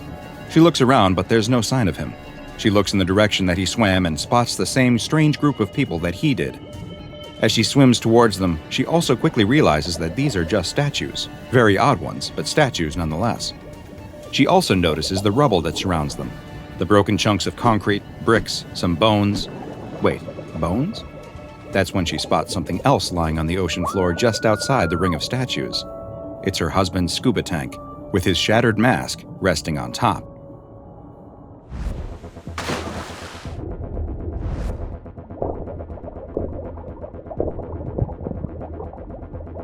Hi, I'm DrBob, and this is SCP-1451, also known as Sunken Children's Perimeter. SCP-1451 is the designation that has been given to an anomalous set of metal statues that possess very strange and deadly properties. The 26 statues, each of which is unique and have been given the designations SCP-1451-1 through 26, all resemble human children and range in height from 1.32 to 1.43 meters. They are located within an ocean inlet on the seafloor and are arranged in a circle facing outwards, with each holding hands with the ones next to it, forming an unbroken ring. These statues are anything but stationary, though, at least some of the time, and in fact, they have 3 distinct stages of motion, which the SCP Foundation refers to as Class 1 through 3 scenarios. The first, a Class 1 scenario, is the designation given when no movement is detected at all. This is the state that the statues appear to spend the majority of their time in. The designation will change to Class 2 when some slight movement of the statues is detected. In this state, they can be seen to slowly raise and lower their hands, while also subtly moving together in a counterclockwise direction. Bubbles have been observed coming from the statues' mouths during this scenario. SCP-1451 will be seen to behave this way when a large object comes near it, and it will often mean that the statues are preparing to transition into a Class 3 scenario.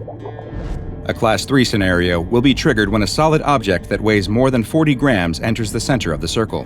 When the object, whether it be a living one or not, enters this activation area, the statues will fully animate and turn their attention on the object with only one purpose: to destroy it. When the statues enter a Class 3 scenario, they exhibit incredible strength and agility. They appear to possess at least a rudimentary form of intelligence as well, as they have been seen utilizing teamwork and advanced tactics. Once the statues have been activated, they are relentless in the pursuit of their targets, stopping at nothing to neutralize them. Should you manage to make it out of the activation area, the statues will still continue to give chase, and in one case, they followed a target over a kilometer before finally overtaking it. Once they get their hands on a target, death and destruction are all but assured. They will rip and tear anything that enters their circle apart, be it man or machine, with their metallic hands. Once they have eliminated the object, the statues will then return to their Class 1 scenario position. Attempts to intercept the statues as they return to their activation area will lead to what the Foundation has dubbed a Class 3.5 scenario, during which they will destroy anyone or anything that tries to intervene or prevent them from reaching their destination. While SCP-1451 might seem to be one of the simpler anomalies in the SCP Foundation database, there may just be more to this story than first meets the eye. And in fact, the Sunken Children's Perimeter may not even be the first anomaly that was contained here. Those with Foundation Overseer level clearance have access to some rather interesting documents that help to fill in just what SCP-1451 might really be, and more importantly, what they're protecting. The documents include a manifest of the materials that were initially recovered from the area where SCP-1451 was discovered. These materials included roughly 20 kilograms of bricks, 4,000 kilograms of containment-grade concrete, the type normally used in SCP Foundation sites, and most interesting of all, a damaged Scranton box. For those unaware, Scranton boxes were the precursors to Dr. Scranton's much better-known reality anchors. These powerful devices are used to contain reality warping anomalies and prevent them from bending the fabric of our universe to their whims. Dr. Scranton's initial research into the technology produced an early version that was used in the containment of anomalies, though we now know that the technology was flawed and could lead to failures in containment. In the case of SCP-1451, a document was partially recovered from the Scranton box that alludes to just such a failure. In this instance, a powerful Euclid-class reality warper was being held at Area 56, a location that the Foundation has no record of ever having existed. The corrupted file seems to suggest that the reality warping SCP's primary anomalous attribute was that things it believed to be real would become real. If it misconceived reality in any way, its anomalous abilities would force that misconception to become actual reality. For example, after the anomalous entity referred to an agent assigned to its containment as a child, the agent was at risk of undergoing various physical and mental changes to truly become a child. It appears that the anomaly may have begun conflating various aspects of its containment, mixing up the concepts of containment itself. The metal of its cage, the concrete of its cell, the child agent involved with its containment, the SCP Foundation itself, they all became entangled within the reality warping anomaly's mind and appear to have been jumbled together in such a way that led to the creation of SCP-1451, a group of metal children who are eternally on guard and destroy anything that tries to breach their perimeter. Just what happened to Area 56, the personnel who were stationed there, or the powerful reality warping anomaly they contained, continues to be a mystery. SCP-1451 has been classified as Euclid and is considered to be effectively contained at its current location. A sphere of wire mesh netting has been erected around it in order to ensure that no objects enter its activation area, but in the event that an object does manage to enter the circle, the statues are to be remotely monitored, and no attempts whatsoever are to be made to try and rescue the person or object that triggered the Class 3 scenario. It's a quiet day in a small American town. It's warm, with a slight breeze. A calm, simple Sunday, just like so many others. Very few people set their alarms, and most are still asleep at 8 a.m. It's the kind of town where everyone knows and trusts everyone else. After all, what are good neighbors for? While his wife still sleeps back in their modest home, a retired man in his mid-60s decides to start the day off right. With a rod in one hand and a tackle box in the other, he makes his way down the side of a grassy embankment towards his favorite fishing spot along the local river. He's even got a pair of neatly cut sandwiches in an old-fashioned metal lunch pail, the picture of small-town bliss. But something he sees stops him in his tracks. Something large, floating in the water. He freezes. He wants to write it off as driftwood or some trash that someone has thrown into the river, but in his heart of hearts, he knows better than that. What's floating in the water is a human corpse. Not long after, the local sheriff's department is on the scene, dredging the body out of the water. It's about as small and underfunded as you can expect for a group of police officers from a place where nothing ever seems to happen. There hadn't been a murder in this quaint little burg in years. When they turn over the body, it isn't hard to make a positive ID. The pallid, water-bloated face of a well-known local man stares up at them with blank, dead eyes. Some in attendance gasp at the sight of it. It had been years since the last murder in town, but when that last murder had occurred, the prime suspect had been this very same man. 10 years prior, he had been a successful local mechanic, but that all changed when his wife turned up dead in a field, her face caved in by some kind of heavy bludgeoning instrument. It was a brutal crime, the most horrific the town had ever seen. Reporters traveled in from all over the state to cover it, and that's when the web of secrets tied around this one tragic incident began to truly unravel. It was an open secret in town that the man and his wife weren't exactly on the fondest of terms. He was known for having affairs with women half his age. Rumor had it that his wife was tired of being betrayed and humiliated by her good-for-nothing, philandering husband, and was finally going to break it off. With the knowledge of his infidelity being so public, she'd take him for all he was worth in divorce court. And it wasn't long after these rumors began that she turned up dead. Soon, fingers were pointed, most of them, naturally, in the man's direction. He lawyered up and denied every charge, but in the court of public opinion, he'd already been convicted. That, however, was the only court he'd ever be convicted in. Despite the wealth of circumstantial evidence, there wasn't enough to convict him of his wife's killing. He was acquitted of all charges and went free, despite his reputation in town taking a severe dive. In the next few years, he'd marry one of his very young mistresses, and the news story would fade away back into the darkness of small-town rumors and hearsay. The murder of his wife would remain forever unsolved. With all the context in mind, the fishermen, a few locals, and a handful of police officers stare down at the dead face of the man, his soaked body sprawled out on the riverbank. A police deputy uses a gloved hand to tilt his head upward slightly, revealing the long, deep wound in his throat, carved so deep it cuts to bone. His throat had been slashed, and whoever had done it had been extremely thorough. The identity of the victim had been confirmed, as had the method of murder. Only one question remained: who murdered him? Hours later, across town, a man wakes up alone in bed after a long, refreshing sleep. His young wife of 5 years went downstairs a few hours before to do some chores and cook breakfast, leaving him to his rest. He rubs the sleep from his eyes and yawns. It's a sunny day outside. How wonderful. And he can smell breakfast cooking downstairs. He smiles, gets up, dresses, and makes his way down the stairs at a leisurely pace. He can hear his wife humming in the kitchen. As he passes the threshold, he calls her name, and she freezes up. Her body shakes slightly. Is that fear? He doesn't understand. He steps closer. Suddenly, she turns and screams at him, like he's an intruder wearing a ski mask and holding out a knife. He tells her that it's just him, that everything is fine. He begs her to explain what's going on. Instead, she asks what he's doing in her house and threatens to call the police. He has no idea what's going on. He takes another step forward, and she reacts severely.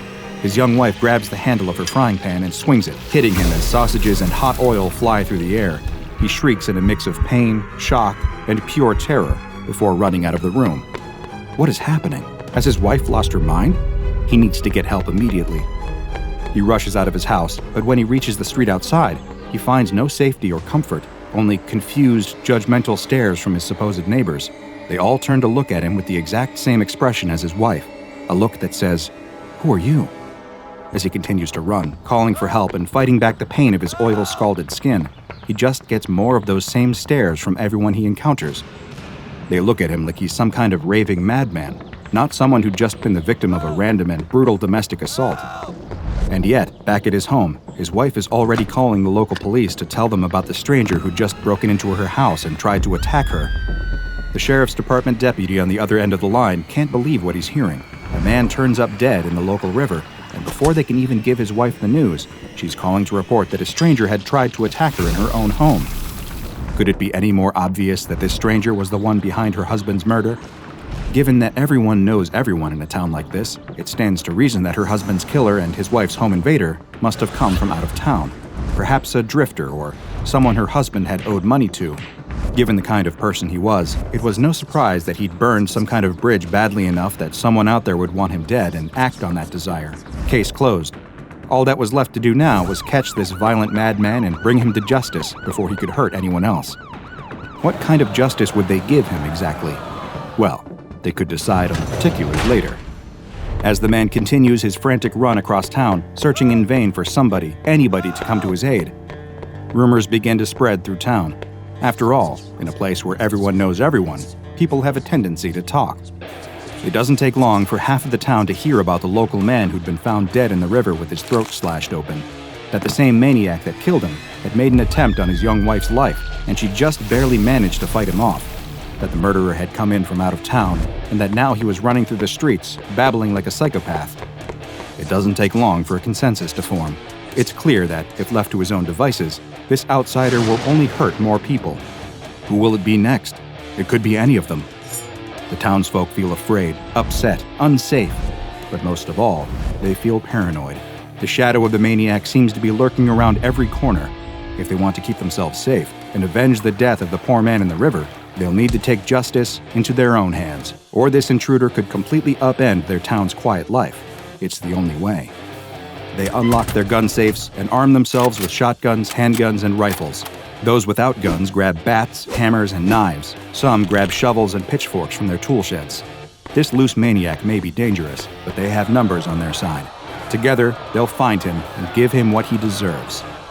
The man is still running through the streets, in pain, wondering where everyone has gone. His life is falling apart around him, and he doesn't even know why. Is this all a nightmare? Is he going insane? Before long, he can hear footsteps. People are approaching in groups, yelling, chanting. He sees a crowd turn a nearby corner and stare. Guns, knives, literal pitchforks and torches. Wide, bulging eyes and boring teeth. Someone points at him and barks, "There he is! Get him!" That's when he realizes that, for some reason, these maniacs have it in for him too. He turns tail and begins to run. He hasn't gone insane. Everyone else has. He can hear the thundering of their many footsteps chasing him. He ducks and screams as gunshots ring out, whizzing past him. Some even throw rocks. All these people. This isn't fear. This is pure, undiluted rage. They want to kill him in the street in broad daylight. He hears some of them screaming, "Murderer! Murderer will get you!" In his terrified mind, he wonders, is this what this is all about? His first wife? He'd been acquitted. It was so many years ago. Why would they all turn on him? Why now? Relief swells and washes over him when he sees a police cruiser making its way towards him from the other end of the street. They'd save him from these bloodthirsty maniacs. The car comes to a stop, and a pair of familiar police officers step out. They seem oddly calm given the situation. The man approaches, trying to plead with him through a throat racked by pain, exhaustion, and terror. The mob is hot on his heels now. He needs help. He desperately needs help. But as he tries to form the words, he gets a hard lesson in the fact that these police officers are the wrong people to come to for that. The one closest to him slides the baton out of his belt and strikes the man across the face. His face feels a sudden explosion of pain as his cheekbone shatters. Before he can even register what's going on, the other officer strikes the back of his leg with his baton, and he crumbles to the ground. The two of them begin beating him relentlessly while he begs for mercy through broken teeth, and it's not long until the rest of the mob catches up and surrounds him. With a final strike to the face, everything goes black. When he opens his eyes, it's nighttime, and he can feel something constricting his wrists and neck. Heavy ropes cut into his skin. His hands are bound, and there's a noose around his neck, the other end tied to a branch of a tree above him. His feet teeter precariously on a stool below. The rope has no slack. He's surrounded by the townspeople, all armed and staring hatefully at him. The only light comes from their burning torches. The sheriff stands at the front of the crowd, his weeping wife standing next to him. With a stony face, he dictates that, for the crime of murder, he has been found guilty and is sentenced to hang by the neck until he is dead. His eyes widen one last time in pure panic as the sheriff holds up a photo of the dead man pulled from the river. What? No, there must be some kind of terrible mistake. I didn't kill that man. I am that man. I swear, please. But before he can even form the words, his own wife steps forward and kicks out the stool from under his feet.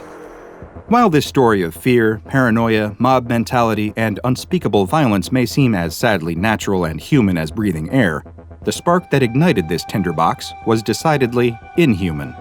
This is SCP-3852, also known as Small Town Justice. First, meet SCP-3852-1. No matter what your gut feeling may be, I assure you that you do not recognize him. He's an unidentified male corpse, and also an intrinsic factor in the SCP-3852 phenomenon. There are many SCP-3852-1 instances, and all of them are physically and biologically identical. And if ever you encounter one of them, unless the SCP Foundation can intervene in time, something terrible will happen. To put it simply, one of these unidentified corpses will manifest within the bounds of a small town or village typical with a population of over 2,000 people on the East Coast or in the Midwest of the United States. Upon someone seeing the SCP-3852-1 corpse, the SCP-3852 phenomenon will begin.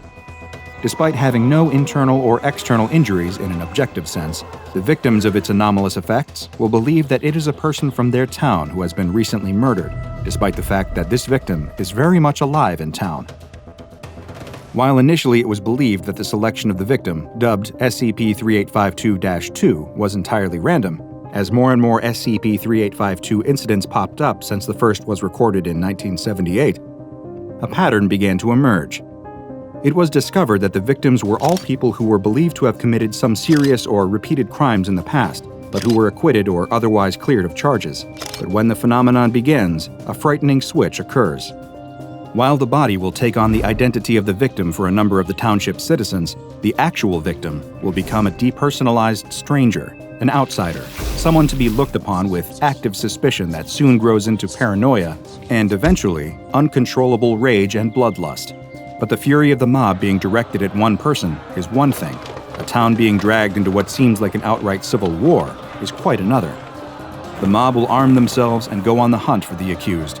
During the process, if anyone in town attempts to stop them, such as when individuals try to stand up on behalf of the accused, encouraging the mob to exercise caution and approach the situation rationally, as happens in many SCP-3852 events, they too will become perceived differently.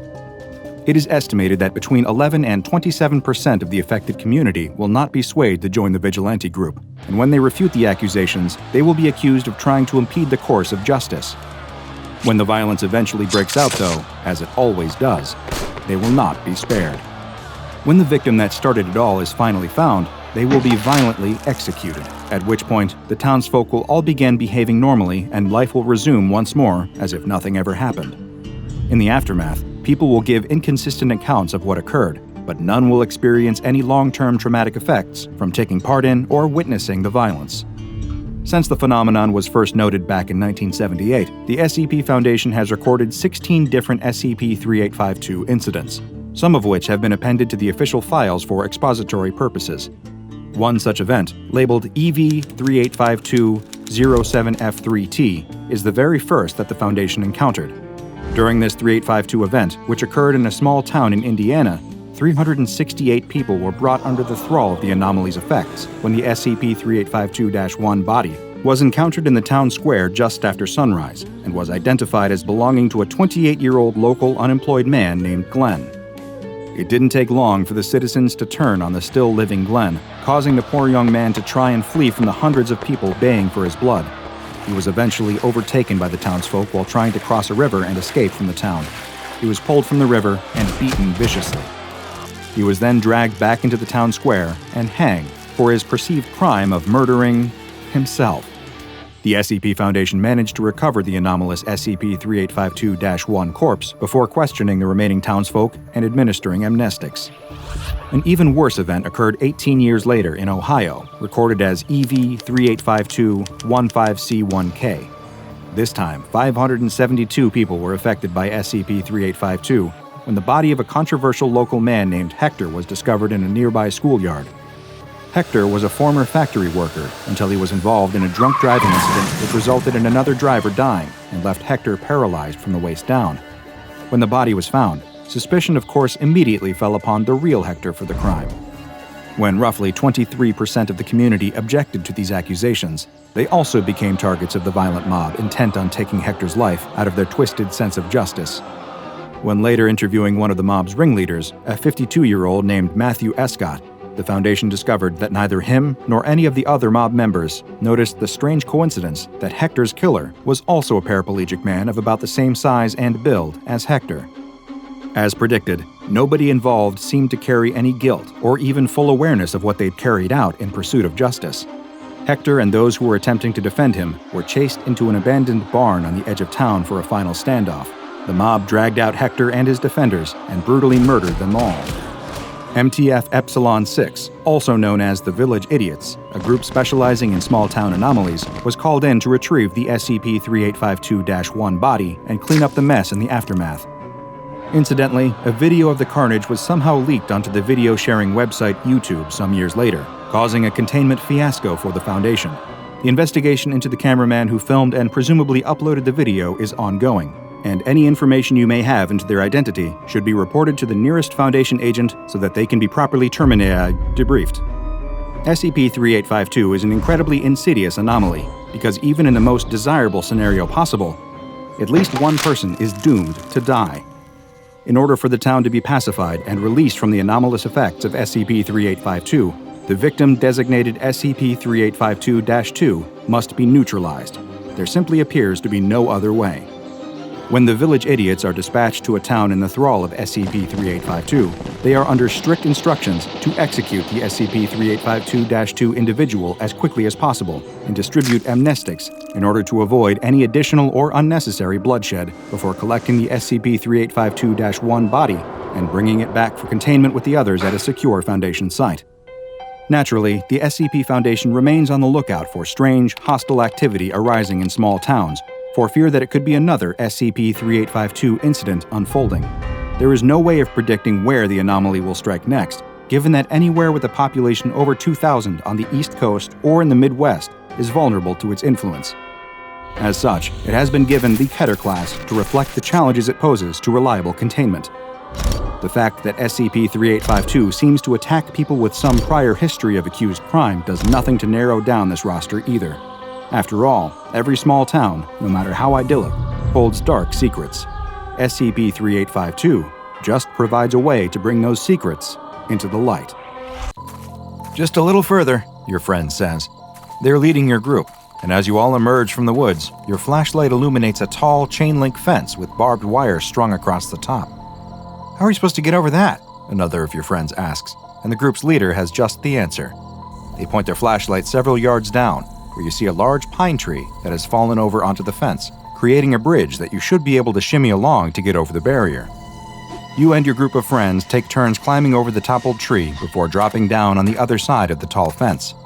After dusting yourselves off, your group walks further into the clearing until you come to an old set of railroad tracks that are rusty and look like they haven't been used in some time.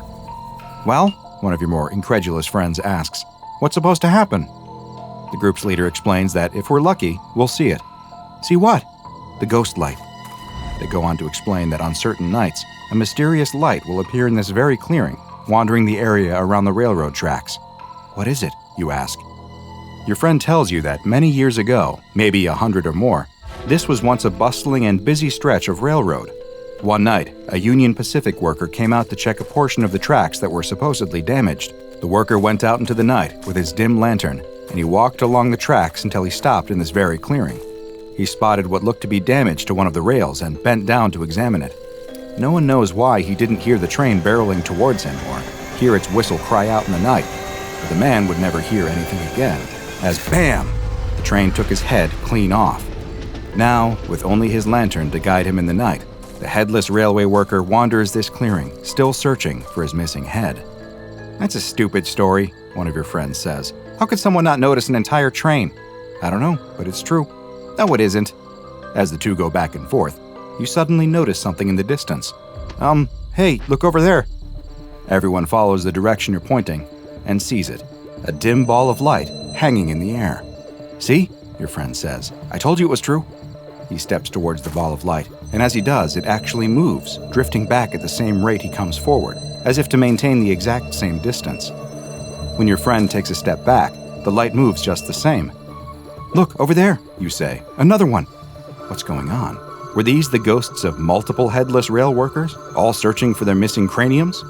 This light is brighter than the other, though, and rather than maintaining a set distance from your group, it's slowly moving towards you. What do we do? One asks. I don't know, the leader says. I've never dealt with a ghost before. The light continues to move towards your group, and no one knows what to do. Frozen in fear, you watch as the light passes straight through you, and your friends start to scream as it is absorbed into your chest. Their cries become muffled, though, sounding to you as if they're underwater. Your hearing isn't the only thing that feels that way. Your whole body suddenly feels as though you're submerged in liquid. You can't breathe, and you thrash at the air, trying to swim, but nothing is there. You scream and choke, and fall to the ground as the ball of light passes through you like you weren't even there. leaving you in the dirt, gasping for breath. Your friends rush over to help you up, asking what happened, but there's no time to explain, because two even bigger, brighter lights have appeared. You're terrified of what they might do to you, but before you can even think about running, a voice calls out from the darkness. "Stop right there!" The two big balls of light are headlights attached to the front of a black SUV, and a pair of angry-looking armed guards have just gotten out of it. The last thing you hear is one of the men say, "I can't believe we have to deal with this," before you feel the sting of a dart hitting your thigh, and your vision goes black. You open your eyes to find that you're sitting in your own car with your group of friends. They too appear to have been asleep and are just waking. You're parked on the side of the road next to a thick forest of pine trees, and the sun is just starting to rise. "What were we supposed to do again?" one of your friends asks from the back seat. "I don't remember," you say, "but the sun's coming up. Let's get out of here."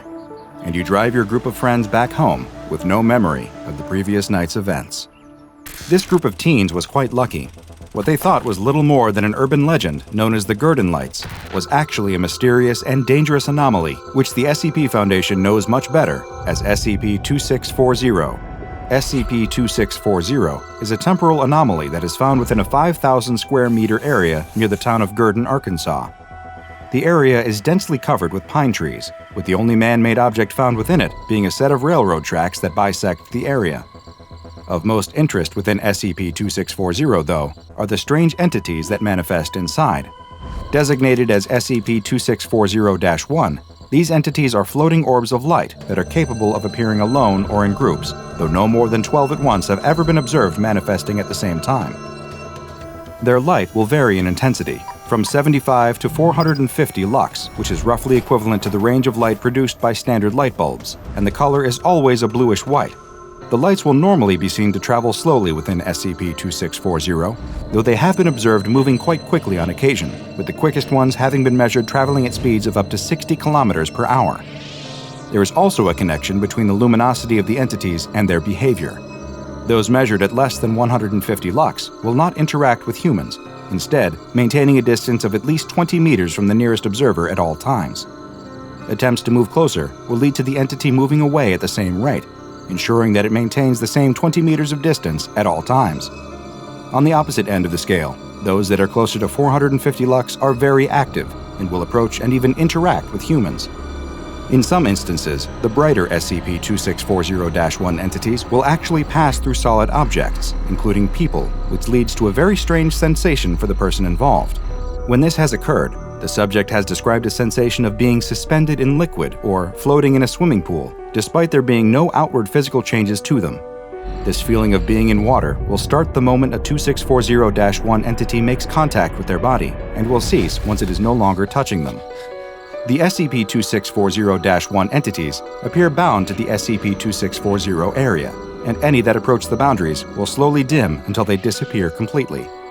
In order to better understand the nature of SCP-2640, and specifically the 2640-1 entities found within, an expedition into the area using D-Class personnel was authorized. The 3 Class Ds were equipped with special equipment capable of measuring the relative reality distortion in a given area, and told to follow along the railroad tracks that run within SCP-2640, with orders to report anything they experienced that was out of the ordinary. As they progressed deeper into SCP-2640, their equipment detected significant reality-distorting effects, and just as they did, the SCP-2640-1 entities began appearing. Despite being quite scared of what they perceived as ghosts, the Class D personnel were under strict orders not to run. The 2640-1 that was on the brighter end of the scale approached one of the D classes and passed through his body, leading him to experiencing the sensation of being underwater, and, since he was unable to swim, made him believe that he might drown. The entity passed harmlessly through him, and he was left with no lasting injuries, at least not any physical ones. After this test, and given the extremely high reality-distorting effects that were detected in the area, it was theorized by researcher Dr. Connors that SCP-2640 might be one of the strongest temporal anomalies on the planet. His report goes on to hypothesize that SCP-2640-1 are actually life forms from another time period that we can see visually, due to this anomaly, yet cannot interact with, lest we cause irreparable damage to the time-space continuum. Dr. Connors also noted that the area of SCP-2640 appeared to be slowly growing, and in order to prevent further spread, the installation of several Zyank Anastasicos constant temporal sinks, or exacts, was authorized. And it was a good thing that the exacts were installed, because there was soon an incident that would prove how necessary they are. In a debriefing after said event with Tony Hargrove, a Level 3 tech support staff, the SCP Foundation learned a horrifying reality about the true nature of SCP-2640. Mr. Hargrove explained that he was sent into SCP-2640 in order to assess the damage to the Foundation assets after a major tornado had passed through the area. He explained that while power was still running to the site, one of the exacts had been damaged and needed to be replaced, so a maintenance team was sent to install a spare that was kept on site. As the maintenance team approached the area where the exacts was no longer functioning, they reported that there were numerous 2640-1 instances out, more than they had ever seen before, and a higher concentration of the brighter instances than usual. Soon after they reported this, Hargrove lost contact with the maintenance team and decided to go investigate himself. As he entered the SCP-2640 area, he saw something that he had never seen before. There weren't just a few more instances of 2640-1s than normal, but hundreds, maybe even thousands, floating all around him. There were so many that they lit up the sky to the point where he didn't even need a flashlight. Hargrove followed the same railroad tracks that the maintenance team had, and after walking several hundred meters, he spotted something in the mud next to the tracks. It was the replacement temporal sink that they were supposed to be installing, and there was blood on it. He realized that there wasn't just blood on the machine, but it was everywhere, covering the ground all around him. Then he saw something else, an SCP-2640-1 instance near him, but different somehow. "I can't remember how I first saw it," he said. "Right behind the orbs, there was this spot where the rain just wasn't. Like it was bending around some invisible mass, some great thing behind each orb. And once I saw it, I couldn't unsee it." Hargrove tried to step back away from the creature and fell into a ditch next to the tracks, clutching the exacts in his arms as the creature seemed to swim towards him. As he lay as still as he could in the ditch, he got the sense that this 2640-1 instance wasn't just randomly moving towards him. It was looking for him. As the void where the rain ceased to be swam over him through the air, he attempted to lie as still as he could, still holding tightly to the exacts. The SCP-2640-1 instance turned and circled over him, like a shark searching for its prey in a cloud of blood, before gliding away into the trees. At that moment, Hargrove knew that the SCP-2640-1 entities weren't what the Foundation thought they were. These weren't just beautiful balls of light that danced and played in the darkness. They were something else, something horrible, something dangerous. He knew that his maintenance team would never be found, and that the ditch he was lying in that was slowly filling with rainwater was mixed with their blood. The SCP-2640-1s were hunting them, and they never had any idea.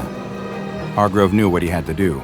He crawled through the ditch, stopping any time a 2640-1 got near to him, holding his breath until long after it passed. It took hours of inching along on his belly in the water and mud until he finally reached the point where the damaged exacts was located. He managed to get the new temporal sink online, and as it powered on, he watched as the 2640-1 lights around him slowly started to fade and then disappear once again. The deaths of the 4 Foundation personnel who were on the maintenance team, as well as 6 other civilians who were killed, were attributed to the tornado, and Mr. Hargrove requested that he be administered a Class B amnestic and reassigned to a new location, both of which are pending approval. The rail line that runs into SCP-2640 has been decommissioned, and a 3-meter-tall electrified fence has been erected around the entirety of the area in order to prevent civilians from approaching. No fewer than 8 Zyank Anastasicos constant temporal sinks are placed in the surrounding area in order to prevent the further spread of SCP-2640, and a subterranean miniaturized pressurized water reactor has been installed on site in order to provide constant, uninterrupted power. The Disinformation Bureau has an ongoing dissemination campaign to further the notion that the SCP-2640-1 lights are nothing more than an urban legend, and should any civilians manage to witness them, they are administered Class B amnestics in order to keep this Euclid-class anomaly a secret.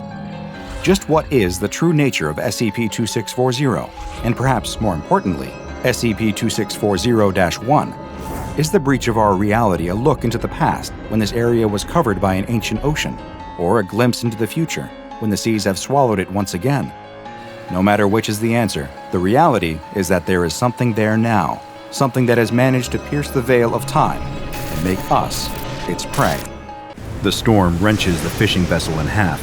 The yawning sound of metal buckling and ripping can barely be heard over the explosive waves. Crew members pour out of the fragmented ship, washed away with the water, like ants fleeing a flooding nest. The deck lurches and tips upwards into the air. A wave crashes against it, almost knocking the sailor off the railing, but he clings on for dear life. Soaked through, shivering violently, and feeling the dreaded exhaustion creeping into his limbs, he looks around helplessly as his crewmates drown around him. Only one man remains on the deck with him, but the captain's usual steely confidence has gone. Behind the man's bushy beard and grizzled skin, the sailor sees a little boy scared out of his mind. The captain grabs the sailor by the scruff of the neck and hauls him close enough for them to shout over the sound of the seas around them. "I saw her!" The captain's rambling and ranting, repeating himself and gesticulating wildly at the seas around them. "A naiad! I saw her in the water this morning. Our voyage was cursed from the start. We should never have left port. She's in the water now, she..." A colossal wave throws what is left of the boat through the air. The railing slips through the sailor's fingers as he flies high between the waves. For a moment, the world stands still. It's like he's a gull hovering in place, surveying the carnage beneath him. And there in the water, what looks like... But the world isn't standing still. He hurtles back towards the ocean and slams into it, hard enough to knock the air clean out of his lungs. Icy water tugs at him, pulling him downwards, deeper and deeper, colder and colder. Like arms wrapping around him, dragging him. The sailor wakes with a start. Water laps at his face. What were once hulking waves are now little more than ripples. He spits out a mouthful of sand and shakes his head. His body's trembling violently from the cold, but the warm glow of the sun on his back is already doing its best to help him. How on earth had he survived that? There are groans all around him. Dotted along the beach are his fellow fishermen. He hasn't got the energy to count them, but it doesn't look like all of them. Just ahead of him, further up the beach, sits the captain. Rocking back and forth, trembling, the captain noiselessly points a finger out to sea. Using what little energy he has left, the sailor rolls onto his back to see the silhouette of a woman standing there on the water. No, not a silhouette. The morning sunlight is shining straight through her, as if she's made of nothing but water. She steps delicately across the surface of the water, walking towards the coughing fishermen who have all seen her by now. There's a delicacy to how she walks, tiptoeing gently on the rippling water, as if scared of disturbing it even slightly. The light dances and glitters on her skin like it does across the ocean. No, not skin. She really is made of water. Every inch of her is composed entirely of what looks like the purest, cleanest water the sailor has ever seen. Was it her? The arms that he felt dragging him through the water? Did she save him? Did she save all of them? The water nymph waits with the men until the ambulances arrive. She walks across the sand going between them. Every few minutes, she dips her toes back in the sea and takes what looks like a deep breath, even though she has no lungs to fill. Then she's back amongst them, offering noiseless comfort. There's an old abandoned house just up from the beach, what looks like the mansion of a former millionaire. In apparent fascination, the nymph keeps going over to examine the ornate fountain in the courtyard. Even in a state of disrepair, the fountain is stunning. She lowers herself gently into the water and disappears under the surface, just as the first ambulance rounds the corner. As the paramedics wrap the foil blanket around the sailor and walk him to the vehicle, he catches the nymph poking her head out of the surface of the fountain's water. He's not the only one to see. Tucked just out of sight near the tree line is a nondescript black sedan with a group of men sitting inside. One of them takes a photograph of the water woman in the fountain, while another talks urgently over the phone. The sailor has barely been in the back of the ambulance for 2 minutes before one of the men from the car approaches him. The man holds an expensive-looking watch in his hand. "Excuse me, sir, does this belong to you?" The sailor sits up suspiciously. He's about to open his mouth to refute the man when the needle penetrates his thigh and the amnestic fills his bloodstream. By the time the sailor arrives at the hospital, all his memories of the previous 24 hours have slipped away into the abyss. The containment team is at work in less than 6 hours, while a group of agents, dressed in scrubs, follow the ambulances to the hospital to ensure all accounts of the ship's crash have been entirely erased. Another team sets to work, cordoning off the beach. A tourist family, excited about their day at the beach, argue with the disguised agents cordoning off the road. "I'm sorry, ma'am, but there's nothing we can do. A shark sighting is a shark sighting. We just can't risk it today." Meanwhile, a steady stream of construction vehicles rumbles past, followed by a large Home Depot truck. They all pull up outside the mansion, where a team of agents has the fountain surrounded. Tasers and cattle prods at the ready, they grip their weapons at even the slightest ripple of water. Excavators get to work quickly, drilling at the ground around the fountain and cracking through the paving stones. And before anyone nearby has any clue of what's happening, the fountain has been removed, loaded into the back of the watertight fake Home Depot truck, and has disappeared over the horizon. The water nymph refuses to poke her head out of the water the whole way. The world around her is dark and dry. It shakes and rumbles for hours. The beautiful fountain she'd climbed into just a few hours earlier now feels tiny. There's barely enough water in here for her to swim in a circle.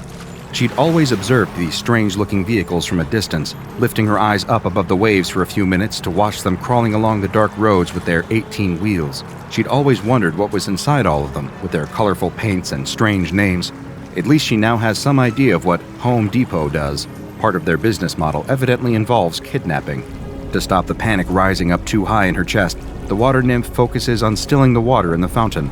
All of the bumps and turns in the road, she focuses all her energy on holding all the water in place and keeping it level. If the water around her is still, maybe she won't feel so scared. It isn't really working. But at least her precious little amount of fresh water isn't spilling out all over the watertight inside of the container. She's just about convinced herself that she's used to her cage when it suddenly stops. The rumble sound cuts out, the shaking stops, and voices somewhere outside discuss what to do with her, saying words like containment protocol, initial testing, and security measures. The water nymph dips her head back below the surface of the water as the rear doors open. She's going to make the most of this. That's what she's decided. Having spent all her life underwater, observing the humans from afar, she'd always dreamed of one day meeting one.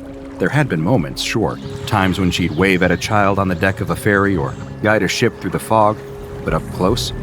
Never. They look funny, these people. When you see them up close, they're such strange colors, so fleshy and hairy. It's bizarre not being able to see through them. How are they supposed to swim? These humans in particular are even more strange than the others. Dressed in long white coats, always walking around with clipboards and strange little devices that light up and make sounds when they poke them. She wonders if they get sick of having their legs stuck to the ground all the time. What if they see something interesting floating above them? They can't just swim upwards. They need to get on one of those plane things. This will be fun, getting to meet real people for the first time. She keeps telling herself that because if she doesn't, it all becomes too scary. They haven't put her back in the sea, a river, or even a pool. They've just kept her in her fountain. It sits right in the middle of a brightly lit chamber. 4 white walls, a white ceiling, and a white floor. 1 white door. The lights are always on, the temperature always the same. For days and days, she just sits in her fountain, alone. Occasionally, one of the humans will come in wearing a big rubber suit. They look totally ridiculous. Taking big, slow steps, they'll approach her fountain. The first time, she jumped up out of the water to greet the human, doing her best to wave like she's seen them do to each other. But the human immediately turned around and ran back out of the chamber. So next time, she was slow and gentle, raising both her hands innocently and letting the human approach without doing anything. The human lowered some kind of glass container into the water in her fountain and took some of the water away. He must have been thirsty. She's seen the humans get like that sometimes. How they're not thirsty all the time, she has no clue. It doesn't look like there's a drop of water anywhere in them, except for their eyes. She tries to catch the human's eye as he leaves, but he just walks straight out of her chamber, carrying away the little container of water. But this time, she has an idea. She waits patiently for a few days, waiting for another one of the humans to come and see her. It's hard to tell how much time has passed because it's always sunny in here, but it must have been a few days by now. Sure enough, the door opens, and a human in another big rubber costume comes in. She rises out of the water slowly so as not to scare them and lets her form melt and shift. Feeling her body flow into a different shape, she does her best to copy the human's big rubber suit. She's practiced this for years in the sea, copying the shapes of different humans she sees. The human stops walking and stares at her. She tries to wave again. The human waves back. Success! For almost a minute, they stand there waving at each other. She knows this is longer than most humans would wave at each other, but it's just so exciting she can't help herself. Maybe this will be her first friend. Imagine that, having a human friend. The human takes a hesitant step towards her. This is her chance. Lifting herself up and out of the water, The nymph steps out of her fountain for the first time. She pauses, careful not to spook the human. They do scare very easily, but this time, he stays.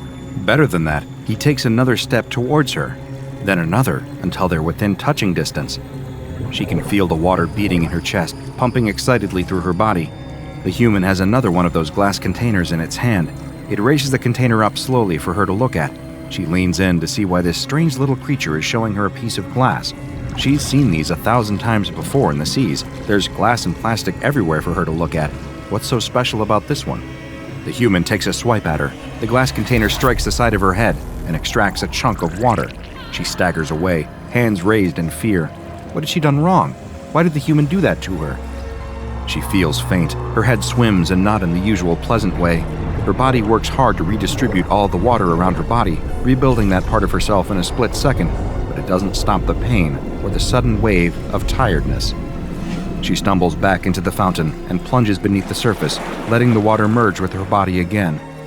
But the surface of the fountain isn't still. It trembles and shakes as she lies at the bottom in fear. Why had the human done that to her? By the time she has the courage to peek out of the water again, the human is gone. The lights in the ceiling seem brighter than ever. The next day is the first time she really misses the sea. She would race from coast to coast, feeling herself getting dragged along in the ocean gyres as she flowed between continents. She would study the rainbow colors of the Great Barrier Reef before catching a current to Venice or Jamaica. She'd hug the bottom of cruise ships and dance in and out of the propellers on the backs of cargo ships. But here, in her cell, all she can do is swim around her fountain, round and round in circles. That is, until the humans return. 3 of them come into her room, each carrying strange long objects. She's not sure she's seen those things before and is desperate for a closer look, but after what happened with the glass the other day, it doesn't seem like a good idea. She still hasn't worked out what she did wrong there, but clearly the human was not happy with her for some reason. Best to be very gentle with them for the time being, until they're proper friends. The 3 humans have a box with them, full of water. She's so excited to see it, she leaps straight out of the fountain before realizing she needs to be careful. Patiently as she can, she approaches the box and touches it. The humans nod encouragingly. Her excitement overwhelms her, and she dives right in. It feels so good to have fresh water to explore, even if it's just a small tank. She barely even notices as they close the lid on her and wheel her into a different room. A glass wall lines the edge of this new chamber. Funny little humans in white coats stand behind it, making notes. She climbs out of her little tank and waves at them. It's a smaller room than her normal one. Why have they brought her in here? A slamming noise behind her makes her jump, and she spins around to see the 3 humans have wheeled away her little tanks on wheels, leaving her alone in the room. She looks around with a little anxiety. There's nowhere to swim in here. Have they made a mistake? She can't be here without water. Doing her best to copy human movements, she tries to mime to the people behind the glass that she needs her water. They don't seem to understand her, just start scribbling even more things on their clipboards. It's warm in here. Warm and dry. This isn't good. In no time at all, she can feel herself drying out. An hour goes by, then another. She's never been out of the water for this long. What are they doing? Don't they understand what she is? Her head starts to feel faint. She slumps down on the floor and turns herself into a ball. Shaped like this, hopefully, she won't be evaporating so fast. Then they'll give her the water back. For hours she sits in a ball, waiting, until mercifully, her little tank on wheels returns, and she's taken back to her fountain. They do the same to her the next day, and the day after that, starving her for hours, then returning her to her fountain. They top up the water in it occasionally, but other than that, they don't seem to be doing anything nice for her at all. Are they doing this on purpose? Surely not. She's their friend. She's being kind, doing all of their weird games even when she doesn't want to. Humans aren't cruel, they wouldn't do that to her. But then she finds herself in a different situation entirely. They do the same as they've been doing for the previous few days, wheeling her into the testing chamber and making her stand there on her own. But it's colder today, much colder. She tries to explain to them through the glass, rubbing her shoulders and shivering, but they just keep making their notes. This isn't good. She can't stand the cold. It's not good for her. Painful crystals start forming on the surface of her skin, stabbing into her and solidifying her body.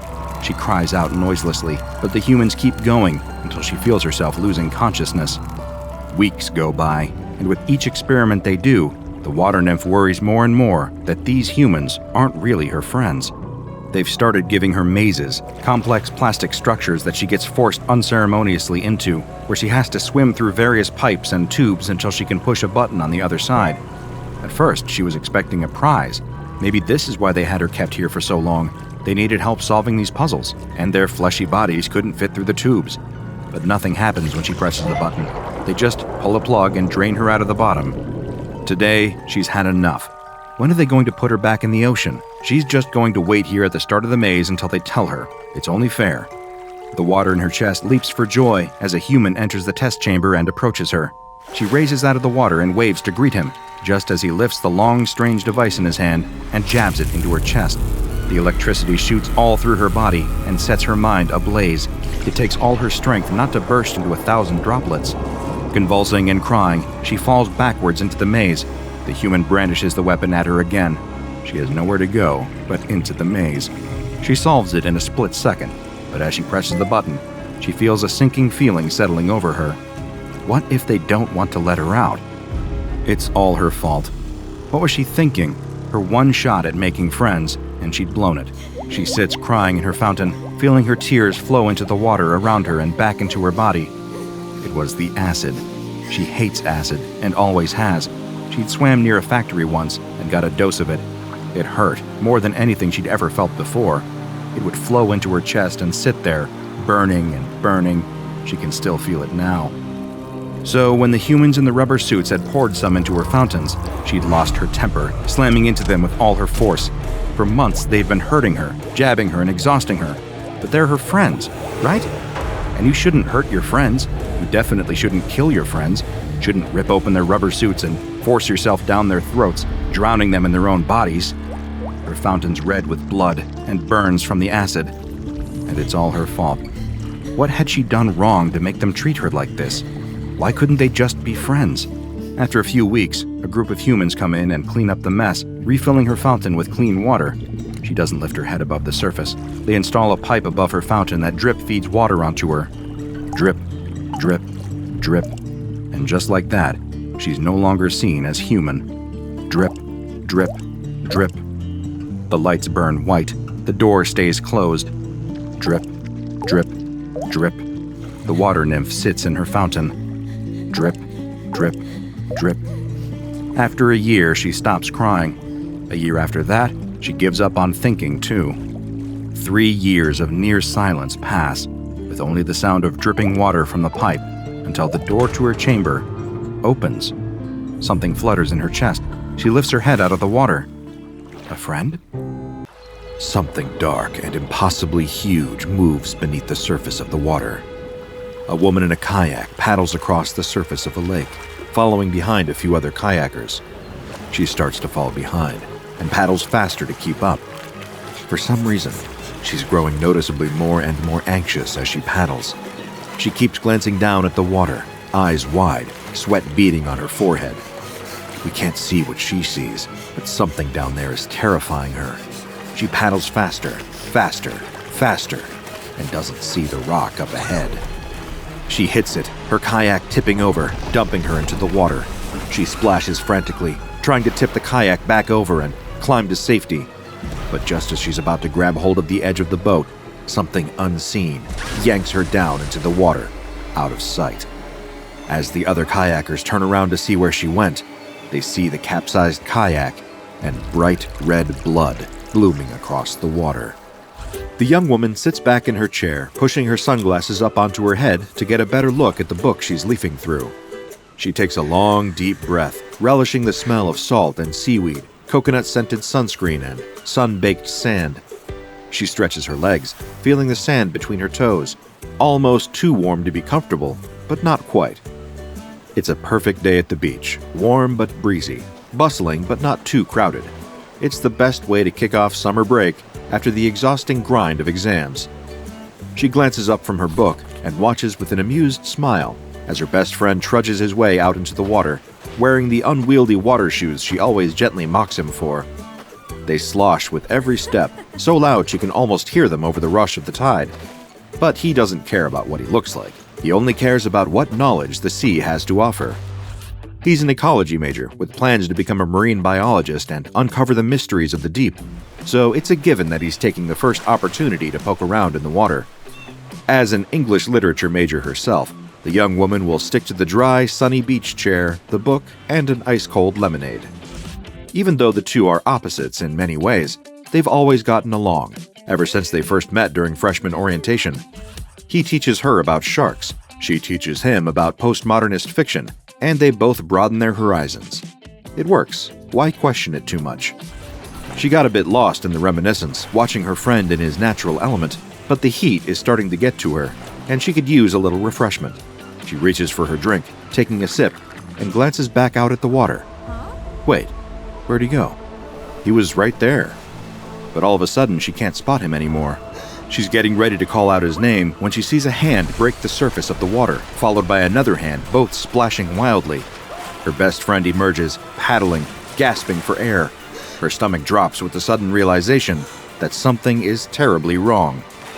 He starts to scream, but the sound is swallowed when he's pulled back under the water once more. She calls out for help, signals the lifeguard, but by the time help reaches him, her friend is gone. Not dead, not a body floating on the waves, just vanished. The only thing left of him is a dark bloom of blood, visible even from the shore. All at once, the picture-perfect day at the beach is cut short by tragedy, and the young woman falls to her knees in despair, barely even feeling a thing as the tide rushes in around her. In the days that follow, she can't fathom doing any of her original summer vacation plans. The two of them were supposed to be enjoying the break together, but instead, he's gone, and she doesn't even have a body for the funeral. She can't stop replaying the moment over and over in her mind. One moment, he was absolutely fine, enjoying a swim and looking for different wildlife, and the next, he was drowning, screaming. What could have been responsible for a sudden disappearance like that? At first, she assumed it must have been a shark attack, in spite of all her friends' efforts to persuade her that sharks were nothing to be afraid of.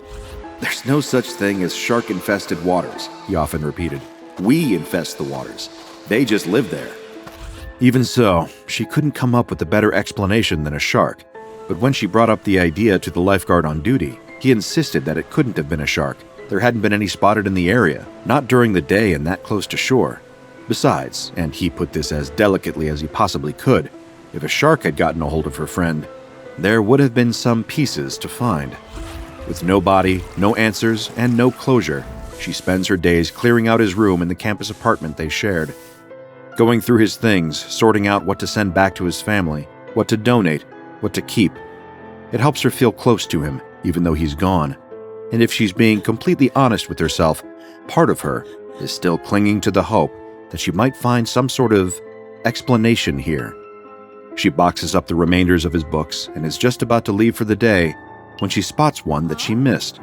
It doesn't look like any of his textbooks or the nonfiction he was so fond of reading in his free time. It's an old, worn, leather-bound volume, tucked under the bed like a secret. She sets the box down and reaches under the bed for the book. Its spine is unmarked, no title to be found. Her curiosity piqued now more than ever. She cracks it open. The room fills with the scent of mildew and dust. The book smells as old as it looks. The title page has been ripped out, but as she begins to peruse its contents, she sees descriptions of ancient sea monsters, of unfathomable horrors of the deepest ocean. It's a book about aquatic folklore. Why didn't he tell her he was reading this? They could have bonded over folktales, over him enjoying something fictional for once. She considers tossing the book in the box with the rest, but instead, she slips it into her bag, feeling closer to her lost friend than she has since some unknown force took him from her. That night, as she's preparing for bed in her own room, trying not to think about the uncanny silence of the newly vacant room across the hall, she cracks open the old book again. She thumbs through the pages, skimming the accounts of leviathans and krakens, taking in the intricate illustrations of sea-dwelling beasts. She turns the page and freezes, eyes locked on the illustration there. Something is different about this one, though she can't put it into words. Its face, its enormous, monstrous shape, it makes her feel cold, sweaty, and seasick. Her hands tremble, scarcely able to maintain their grip on the book. None of the other creatures illustrated here have made her feel like this, like she's truly locking eyes with a deadly predator. She slams the book shut, and the feeling of dread ebbs away. It's just a book. It's just a drawing. It can't do anything to her. Besides, it isn't as if it's real. That night, she tosses and turns, her mind tormented by visions of deep, dark water crushing her with its pressure, of gasping for breath, and swimming for a surface she can't quite reach. All the while, she feels something swimming just below, rising up from the ocean floor. In her dream, she wants to turn and look, but she can't bring herself to do it. She knows what she'll see, opening its mouth to swallow her whole. When she wakes the next morning, her heart is still racing, and her sheets are soaked with sweat.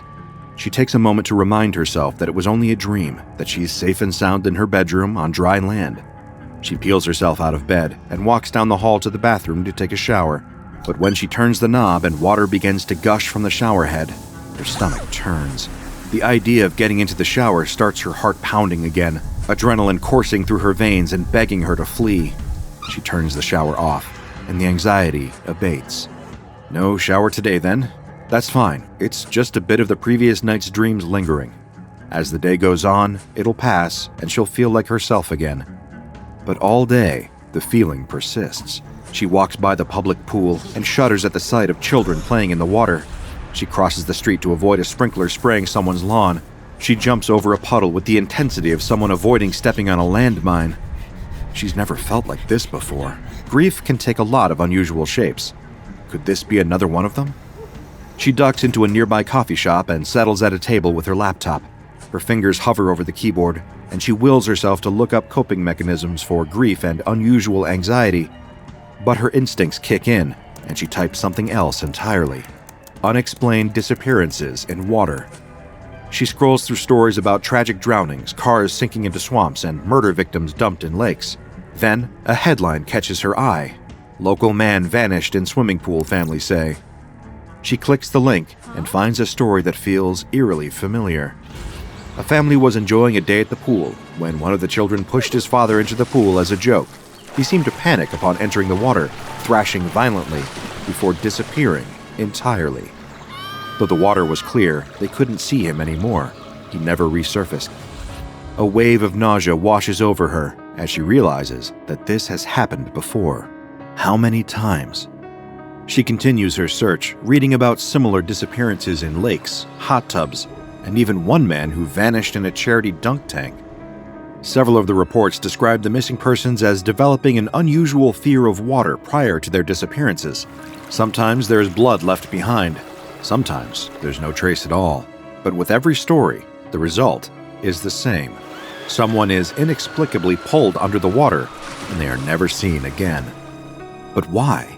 She searches for a common thread between the stories, something that could link them together. Is it possible it's all just random? But then, she spots something, a throwaway line in the first article. The missing man was a cryptid enthusiast, particularly obsessed with the Loch Ness Monster and other aquatic creatures. Another was a writer, researching for a monster movie set on a fishing boat. Another was the president of her high school folklore club. It hits her like a bolt of lightning. Of course, all these people were led to their horrible fates through the research they were doing. And when did she begin feeling the state of dread? When she'd looked into that terrible, nightmarish book she'd found at her friend's home. The same book that's now sitting in a drawer in her desk. Her thoughts race with all the horrible possibilities. Could it be some form of psychosis she's dealing with? Or something even more terrifying? An honest-to-God curse of some kind? A supernatural affliction that put her in the crosshairs of some terrible underwater beast? She grabs the book out of her desk, wondering if maybe taking another look at the thing that started all this could dispel her fear. There had to be some kind of rational explanation, but she can't bring herself to turn the page. Just the thought of looking at that monster again makes her head feel light and causes her skin to break out in a cold sweat. Suddenly, she feels parched. If she doesn't get some cold water to drink, she might pass out. With no time to waste, she runs for her ensuite bathroom, grabbing a clean glass from one of her cabinets and filling it with nice, cold water. But as she lifts the glass up to her mouth, she feels another injection of that impossible, icy dread. Is that something moving in the bottom of the glass? Almost involuntarily, her grip loosens, and the glass of water falls to the floor, shattering. She screams and vaults away, not startled by the flying pieces of shattered glass, but genuinely terrified by the puddle that's now on the floor. She feels an inescapable sense that death is lurking in a small puddle rapidly sinking into her dorm room carpet. That moment clinches it. She needs to find some way to solve this, or she'll inevitably go down one of two paths. On the first path, she'd turn into a reclusive, paranoid wreck, forever fearing the dark fate that may or may not come. On the second, she'd be just like her friend, a red smear on the surface of some unknown body of water. Her research rabbit hole becomes an all-consuming obsession. She stops going to classes altogether, building a spider wall of newspaper clippings and printed-off articles on her wall. There are so many disappearances and inexplicable events around water she believes may be related to this aquatic horror. It takes weeks of research to find something she can actually use. Another survivor, one just like her, who'd encountered the creature and used his smarts to survive. After a few emails and calls, proving that she wasn't just some tourist fascinated by madness, the other survivor agrees to meeting at his house in Nebraska, the only triple landlocked state in the U.S. She drives several hours to reach the home of the other survivor. When he meets her at the door, she's a little taken aback by his appearance. He's a young man, but he's got the chapped, weathered skin of someone much older. His hair is burnt and stringy, his lips glistening with dead skin. He's clearly cultivated a kind of dryness that most humans would consider unhealthy. When she enters the survivor's home, she's immediately greeted by the hum of multiple dehumidifiers going off at once, giving the air a stifling, desert-like feel. Every inch of the floor is covered in newspapers, ready to soak up any moisture that might fall. Seeing all the procedures that the survivor needs to go through just to avoid the aquatic horror fills her with a different kind of horror. Is she looking at her future right now? Is it worth surviving this thing if this squalor and paranoia is what survival looks like? The survivor explains his long and sordid tale. He'd once been a deep-sea fisherman when one fateful night changed his life forever. While they were trawling the vast and distant oceans, they'd picked up a man flailing in the water who told them an impossible story. Just moments ago, he'd been in his bathtub when something dragged him underneath. When the survivor and the rest of the crew asked him what had done this to him, he described a terrible and immense beast underneath the waves, and just the description was enough. In the following weeks, one by one, the other members of the crew disappeared, all during circumstances dealing with water.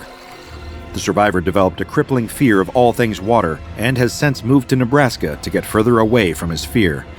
As far as he's aware, there's no cure, just a way to eke out your existence and minimize risk. But of course, even if your risk of encountering water is low, it's never zero, as these two unfortunate people are about to find out. There's a thunder crack above the house, a genuine bolt from the blue, as huge, ominous storm clouds roll in. Then comes the rain, the worst rainfall that Nebraska has seen in decades. Hammering down on the roof of the survivor's house while he and the young woman wait inside. The roof would only hold it back for so long, and as another great doctor once said, water always wins. The young woman and the survivor begin to panic, but panic will do them no good. The house has sprung a leak. Water is dripping from the ceiling and slithering down the walls, disintegrating the newsprint and forming deep, dark puddles on the floor. The duo tries to escape, but the second they accidentally step into a patch of wet, they're pulled down into the dark, gasping, flapping, and struggling for breath. They're not in Nebraska anymore.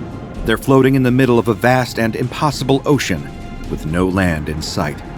Below them, in the murky waters, something impossibly huge moves. It's futile to escape. In her quest to understand what happened to her friend, she's about to gain a better understanding than she ever would have wanted, as the beast rises from the depths and closes its jaws around them both. SCP-1128 is an enormous aquatic predator that only manifests to those who are aware of what it looks like. Anyone given a full description of the entity's appearance, or who has seen an illustration or image of the entity, will become infected by it.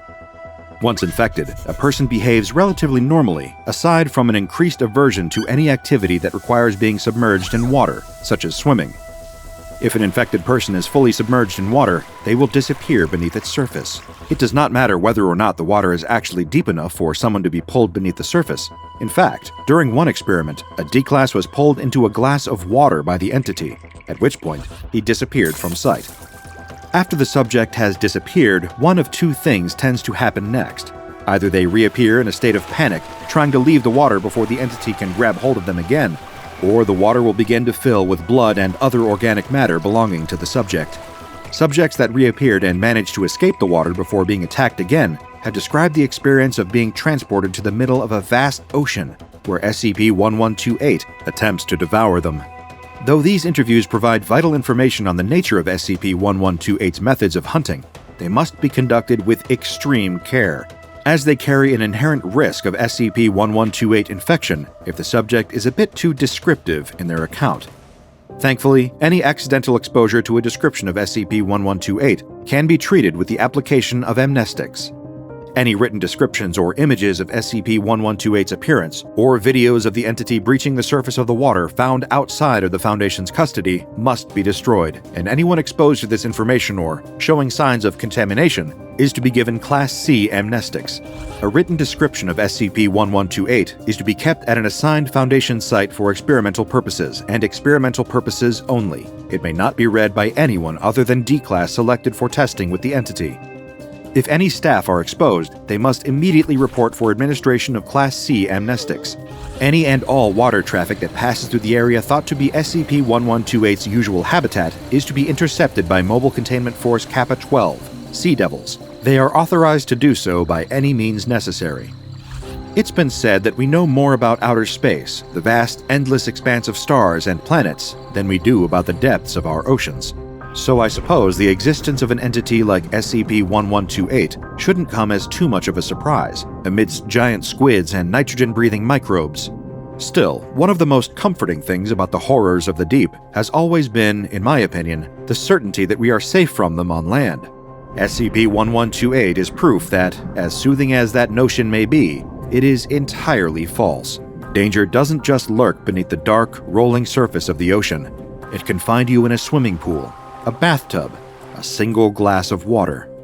Ordinarily, I like to pursue as much independent research as I can into the topics that I cover, always in pursuit of more answers, of a broader understanding. In this particular case, however, I believe it's best to let sleeping aquatic horrors lie. SCP-1128 can remain a mystery to me. Whether it's fish, mammal, or something else we've yet to categorize, I'm happy to leave it alone, rather than wind up as its next piece of bait. It's day 9 of Joseph Mann's expedition into the extreme wilderness of Antarctica. He's been following the tracks of a mysterious creature, a massive, anomalous beast that has been spotted in the snowy wastes. As he follows the tracks, he sees something. It's his own tent, but he had been walking for days after leaving this camp. How was he back here after only a few hours? Time and distance were starting to feel off, like they were stretched out and folded over into knots. Maybe he was confused about the tracks. Maybe he hadn't been chasing after something, but following the tracks of something that had been chasing him. Maybe he was wrong about everything. Hi, I'm DrBob, and this is SCP-3764, also known as the Eldritch Antarctic. SCP-3764 is a massive biological entity, standing over 380 meters tall, and estimated to weigh over 150,000 metric tons. It possesses around 80 tentacle-like arms that it uses for movement and simple actions like grasping objects. It also has what looks to be a head with 4 eyes. SCP-3764 possesses a number of anomalous properties, including the ability to communicate telepathically with humans, though the language used changes based on the person who is receiving its messages. Strangely, this communication appears to go one way only, as it has never demonstrated that it understands any attempts to communicate back to it. Its physical state has also been observed to be quite anomalous. Its size does not follow normal Euclidean geometry, with the creature appearing many times larger or smaller than it should, based on the viewer's distance from SCP-2764. There appears to be a critical zone lying roughly 50 kilometers away from the creature that stretches around it in a circle. As you move away from the creature and approach this line, SCP-2764 actually appears to grow larger, until the critical zone is passed, at which point it begins to shrink as you move farther and farther away. Its body has a number of other strange properties too. Its tentacle-like arms rapidly translocate around its body at random intervals, jumping around all over its body, creating a twitchy, writhing mass that makes it impossible to count how many tentacles it actually possesses. But perhaps strangest of all is that not only do the creature's arms seem to break the laws of physics by jumping around its body, but so too does the entirety of SCP-3764. It's been observed to spontaneously relocate itself to different places, as if it is flickering in and out of existence. It appears that the creature flickers into a new place like this at random intervals, but it may be following some yet unknown rules, as it has never been seen appearing more than 25 kilometers away from where it was last seen, and always flickers back to its original location within 48 hours. SCP-3764 was first discovered by a civilian team that was conducting detailed surveys of the Antarctic landscape. The team observed the creature and were immediately alarmed by its strange properties, especially its bizarre geometric qualities. They returned to their home base and described what they had seen to a colleague, who was actually an SCP Foundation researcher in charge of investigating anomalous activity in Antarctica. This researcher sent word back to his superiors, who activated Mobile Task Force Eta-5, also known as the Jaeger Bombers. Eta-5 administered amnestics to the survey team and any other exposed civilians before setting up a perimeter around SCP-2764. What they would eventually learn was that the perimeter they established was far too close. In his investigation logs, MTF Eta-5 Commander Joseph Mann noted that he immediately experienced strange anomalous effects, such as how the creature seemed to shrink the closer he got to it, and the strange voices in his head. His curiosity soon got the better of him, and he decided to do some of his own research into the entity before the rest of the SCP Foundation scientists and guards arrived to take over the investigation. Mann gathered a couple volunteers who were also curious about the nature of the anomaly and set out on an expedition to gather more information. Just as they had experienced before, the more they walked towards the creature, the more it appeared to shrink in size. They also made note of strange prints in the snow. At first, they looked to be human prints, but then seemed to change into something that looked as if a squid had pulled itself onto the land and was dragging itself through the snow.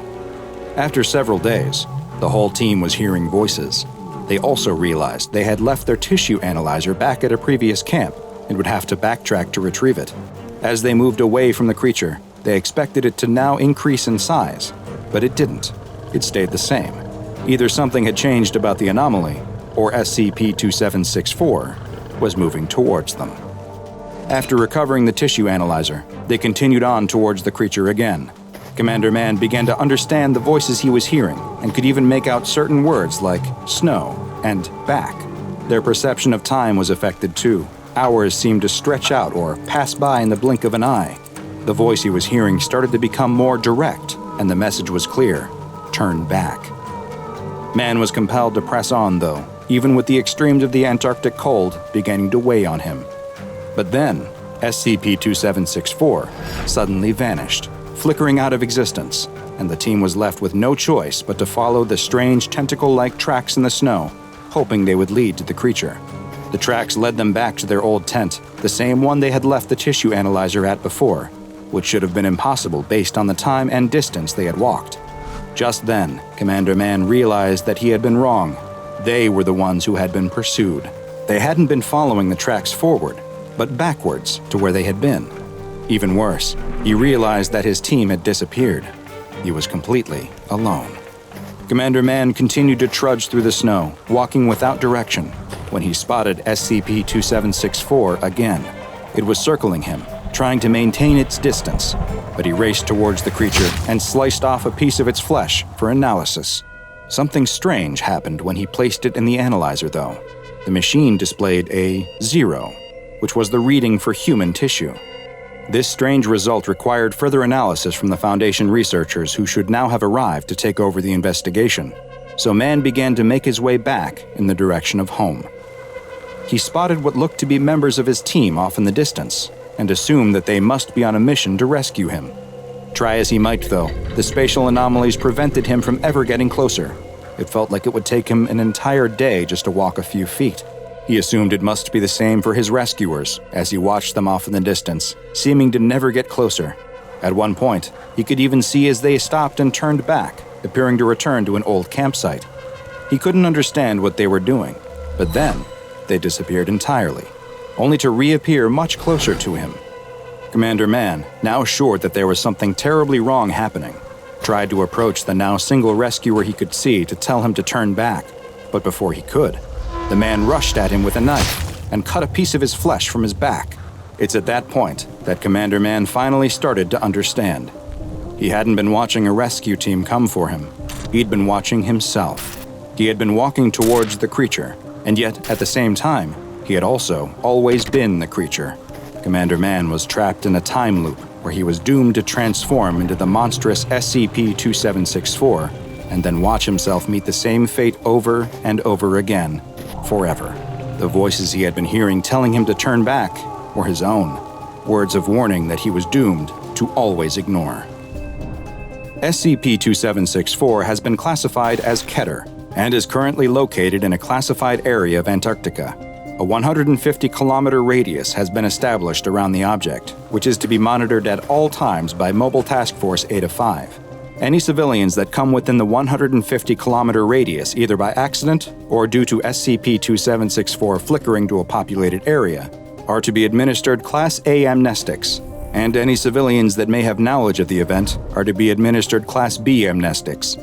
Should any civilian or Foundation employees come within 30 kilometers of SCP-2764, they are to be detained and immediately questioned. Following their psychological examination, and depending on the results of the evaluation, they will either be administered Class A amnestics or terminated. As you can clearly see, this completely throws our entire understanding of our place in the universe into complete disarray, says the astronomer as he excitedly makes his case to a panel of aged and supposedly learned advisors. My observations leave no doubt that everything we previously suspected to be the absolute truth is wrong. The panel of advisors murmur and lean close together to whisper to each other. The astronomer can't hear what they are saying, but the passion and joy that he felt as he explained his findings to the room is quickly draining from his face. He can see the men mouthing the words "no" and "lies" as they make disapproving gestures. But how could this be? Had they not understood what he was showing them? Maybe he didn't explain things in a way that they could comprehend.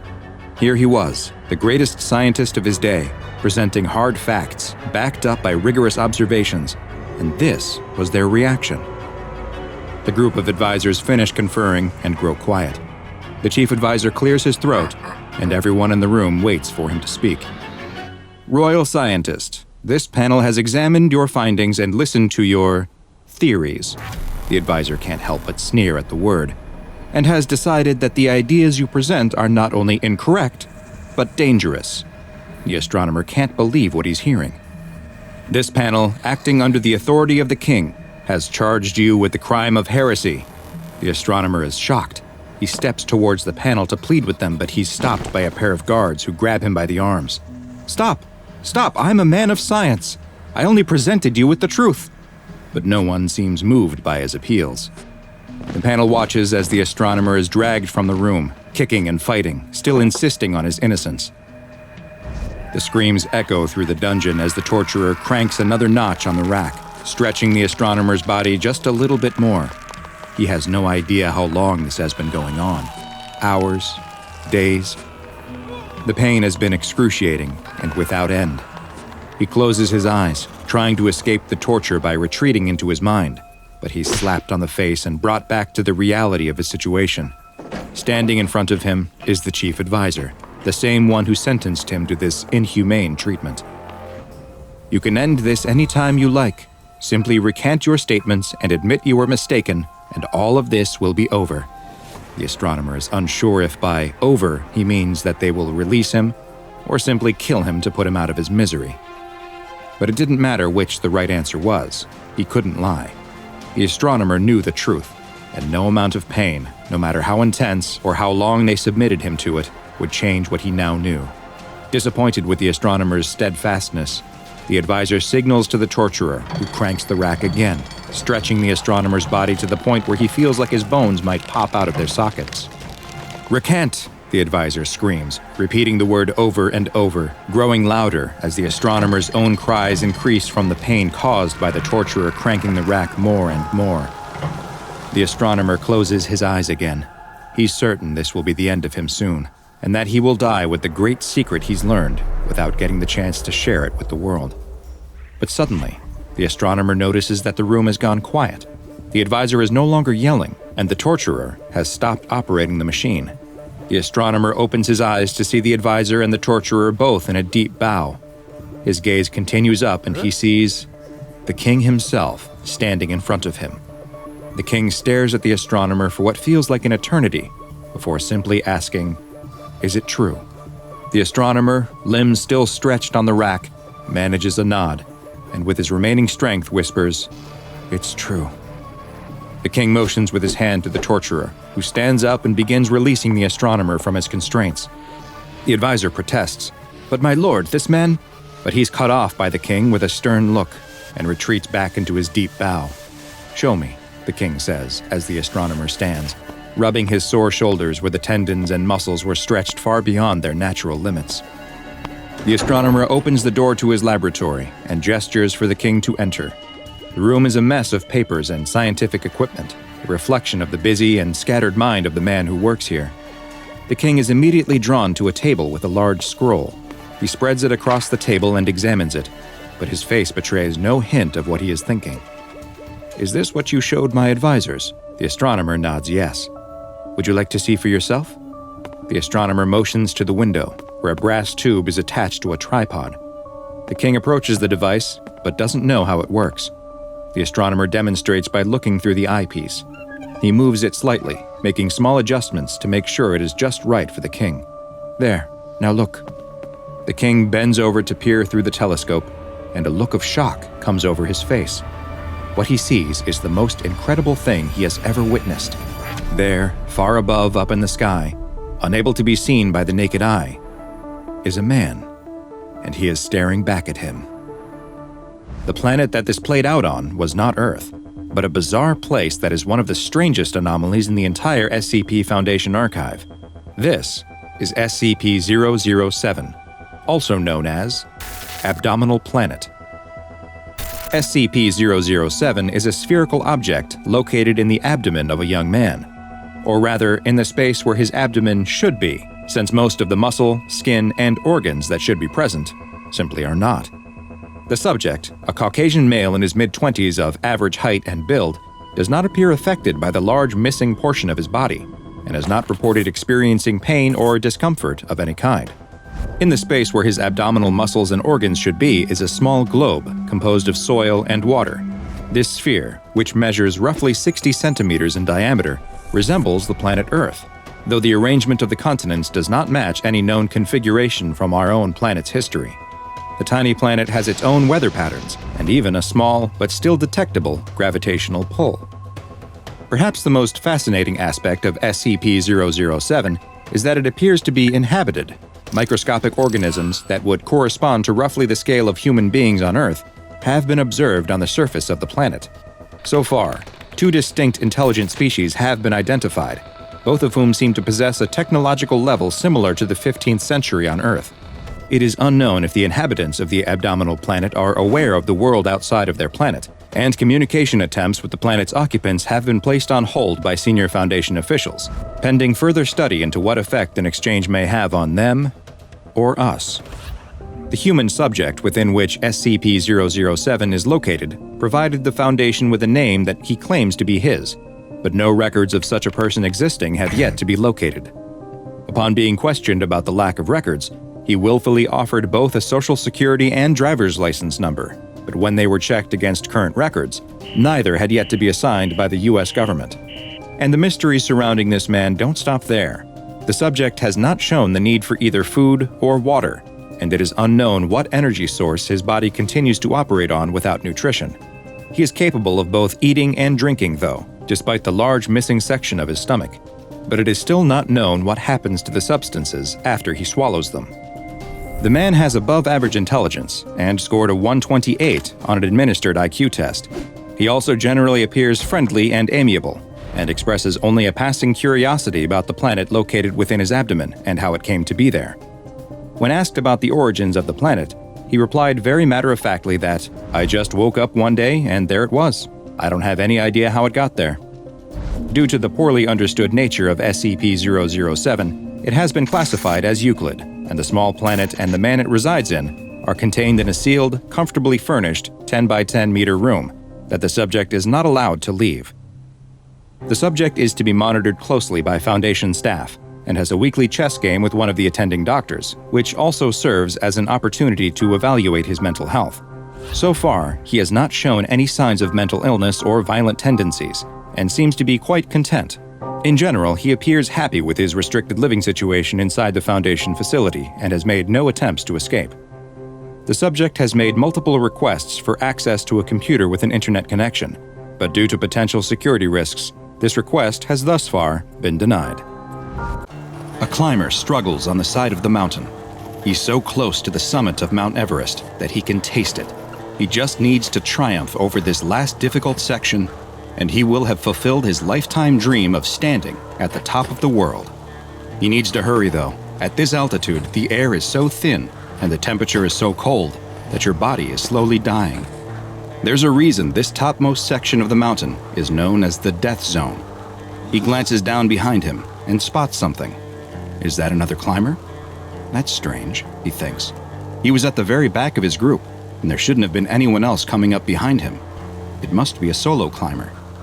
The soloist doesn't look to be moving, though. He's just staring at him, and the climber can't seem to take his eyes off him. Suddenly, the climber starts feeling odd. He begins to feel warm and comfortable. The aches and pains of the long journey melt away. He decides to sit down on a small ledge and relax. He watches as the solo climber comes towards him. He must be a professional with the way he effortlessly moves up the mountain. He watches him make great time, getting closer and closer. He loses sight as the solo climber reaches the same difficult section he had been struggling with. He imagines the solo climber will soon zip past him on his way to the summit. But just then, the soloist pops up right in front of him.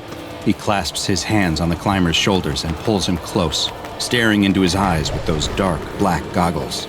They feel like they're pulling him into their depths, and there's nothing he can do to resist it. The climber tries to scream, but all that comes out of his mouth is silence. Hi, I'm Dr. Bob, and this is SCP-1529, also known as King of the Mountain. But first, a quick personal request from me. I need your help to spread the word about the lesser-known anomalies in the SCP Foundation's archives. The best thing you can do to help me is subscribe, turn on notifications, and then go tell your friends to do the same. This is a huge help and will let me bring you more and more SCP videos. Now, back to our file. SCP-1529 is an entity with a humanoid appearance that resides near the summit of Mount Everest in Nepal. It is only found above 8,000 meters, which places it in the part of the mountain referred to as the Death Zone, where oxygen levels are too low to support human life for any extended period of time. It is roughly equivalent to an average human male in height and weight, and its outer appearance resembles normal mountaineering clothes, with a heavy parka, pants, and boots that are all white in color. Its face is completely obscured by a large hood, with the only visible detail being a pair of large, dark goggles. SCP-1529 has never been seen wearing any other outfit, and in fact, it is unknown whether these are articles of clothing at all, or if they are actually a part of its body. The SCP Foundation first became aware of an anomalous entity lurking near the top of Mount Everest in the 1970s, when climbing expeditions to the summit became more commonplace among professional and amateur mountaineers alike. Rumors began to spread and told of a monster that was killing unfortunate climbers. In 1999, the body of George Mallory, who is believed to be the first person to reach the top of Mount Everest, was located, and photographic film found on his body was developed. From those pictures, it is now known that SCP-1529 was present at least as early as his 1924 expedition. When sufficient daylight and a lack of cloud cover allows observation of the peak by telescope, SCP-1529 can be seen sitting or lying on the mountain, apparently motionless in an inactive state. These motionless periods have been seen to last anywhere from 17 minutes to as long as 8 months. When active, though, it can be seen summiting and descending the upper portion of the mountain. though it never uses any climbing tools and will ignore established climbing ropes and ladders that have been installed by other climbers. It has also been observed easily traversing portions of the mountain that are considered too difficult or altogether impossible by experienced climbers. Additionally, SCP-1529 is not impacted by the freezing temperatures, extreme wind speeds, or low oxygen levels at the top of the mountain, and it has never once been seen to stumble, fall, or even lose its grip. It is unknown what prompts SCP-1529 to become active or enter a resting inactive phase, nor has there been any established correlation of these phases to weather, time of year, or traffic on the mountain. Its active periods have been observed to last between mere hours to several days, but the exact amount is hard to know for sure. Nighttime observation of 1529 has so far been impossible, even with thermal imaging cameras, since it produces no heat, with its temperatures being the same as that of the surrounding environment. When in its active phase, if a human climber passes the 8,000-meter mark, then SCP-1529 will begin to make its way towards them, putting itself in the path between the climber and either the summit if they are ascending, or their camp if they are descending. It seems to prefer to go after solo climbers, or those that are significantly ahead or behind their climbing group, but it has been observed targeting climbers in a group when a solo opportunity is not available. Once SCP-1529 is within eyesight of its targeted climber, it will attempt to gain their attention and then lock eyes with them, which produces a hypnotic effect. The climber will find that they are unable to break eye contact with SCP-1529, and will then begin to experience feelings of warmth and euphoria, similar to the effects of hypothermia and hypoxia, also known as altitude sickness. The victim will feel the overwhelming desire to sit down where they are, and once they stop moving, SCP-1529 will quickly close the distance between them. Once SCP-1529 reaches the victim, death is almost a certainty. An examination of bodies has shown the cause to be from hypothermia. Strangely, it's been observed that victims seem to succumb within just 1 to 2 hours after having first made eye contact with SCP-1529, a period of time much shorter than usual for climbers trapped on the summit of Everest. After death, the victims' bodies experience an accelerated rate of decay, and after mere hours or days, the bodies become rotted and mummified at a level comparable to bodies that have been exposed to the wind and cold of the mountain for decades. Many of the over 200 deaths on Mount Everest have been attributed to SCP-1529, and the rare survivor of an encounter is almost always due to the intervention of another mountaineer, who was able to offer assistance to the entranced climber before SCP-1529 was able to reach them. There have been several notable reports from survivors of interactions with SCP-1529. One, known as Incident 1529-1, is also the only documented instance of SCP-1529 descending below the 8,000-meter mark. During the incident, the entity entered Camp 5, located on the northern approach of the mountain at 7,775 meters, which resulted in multiple deaths, including 2 Foundation personnel who were operating the monitoring posts. One climber, who had initially believed to have been killed in the incident, was discovered to still be alive 2 days later when Foundation personnel were conducting investigations at the camp. He was safely removed from the mountain, though he required the amputation of several frostbitten fingers and toes. During an interview with a Foundation agent, they described spotting SCP-1529 just 10 minutes after leaving the summit of the mountain.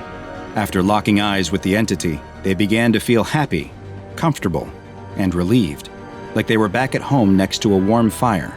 But then suddenly the warmth was gone, and they experienced a sensation of cold more powerful than anything they had felt before.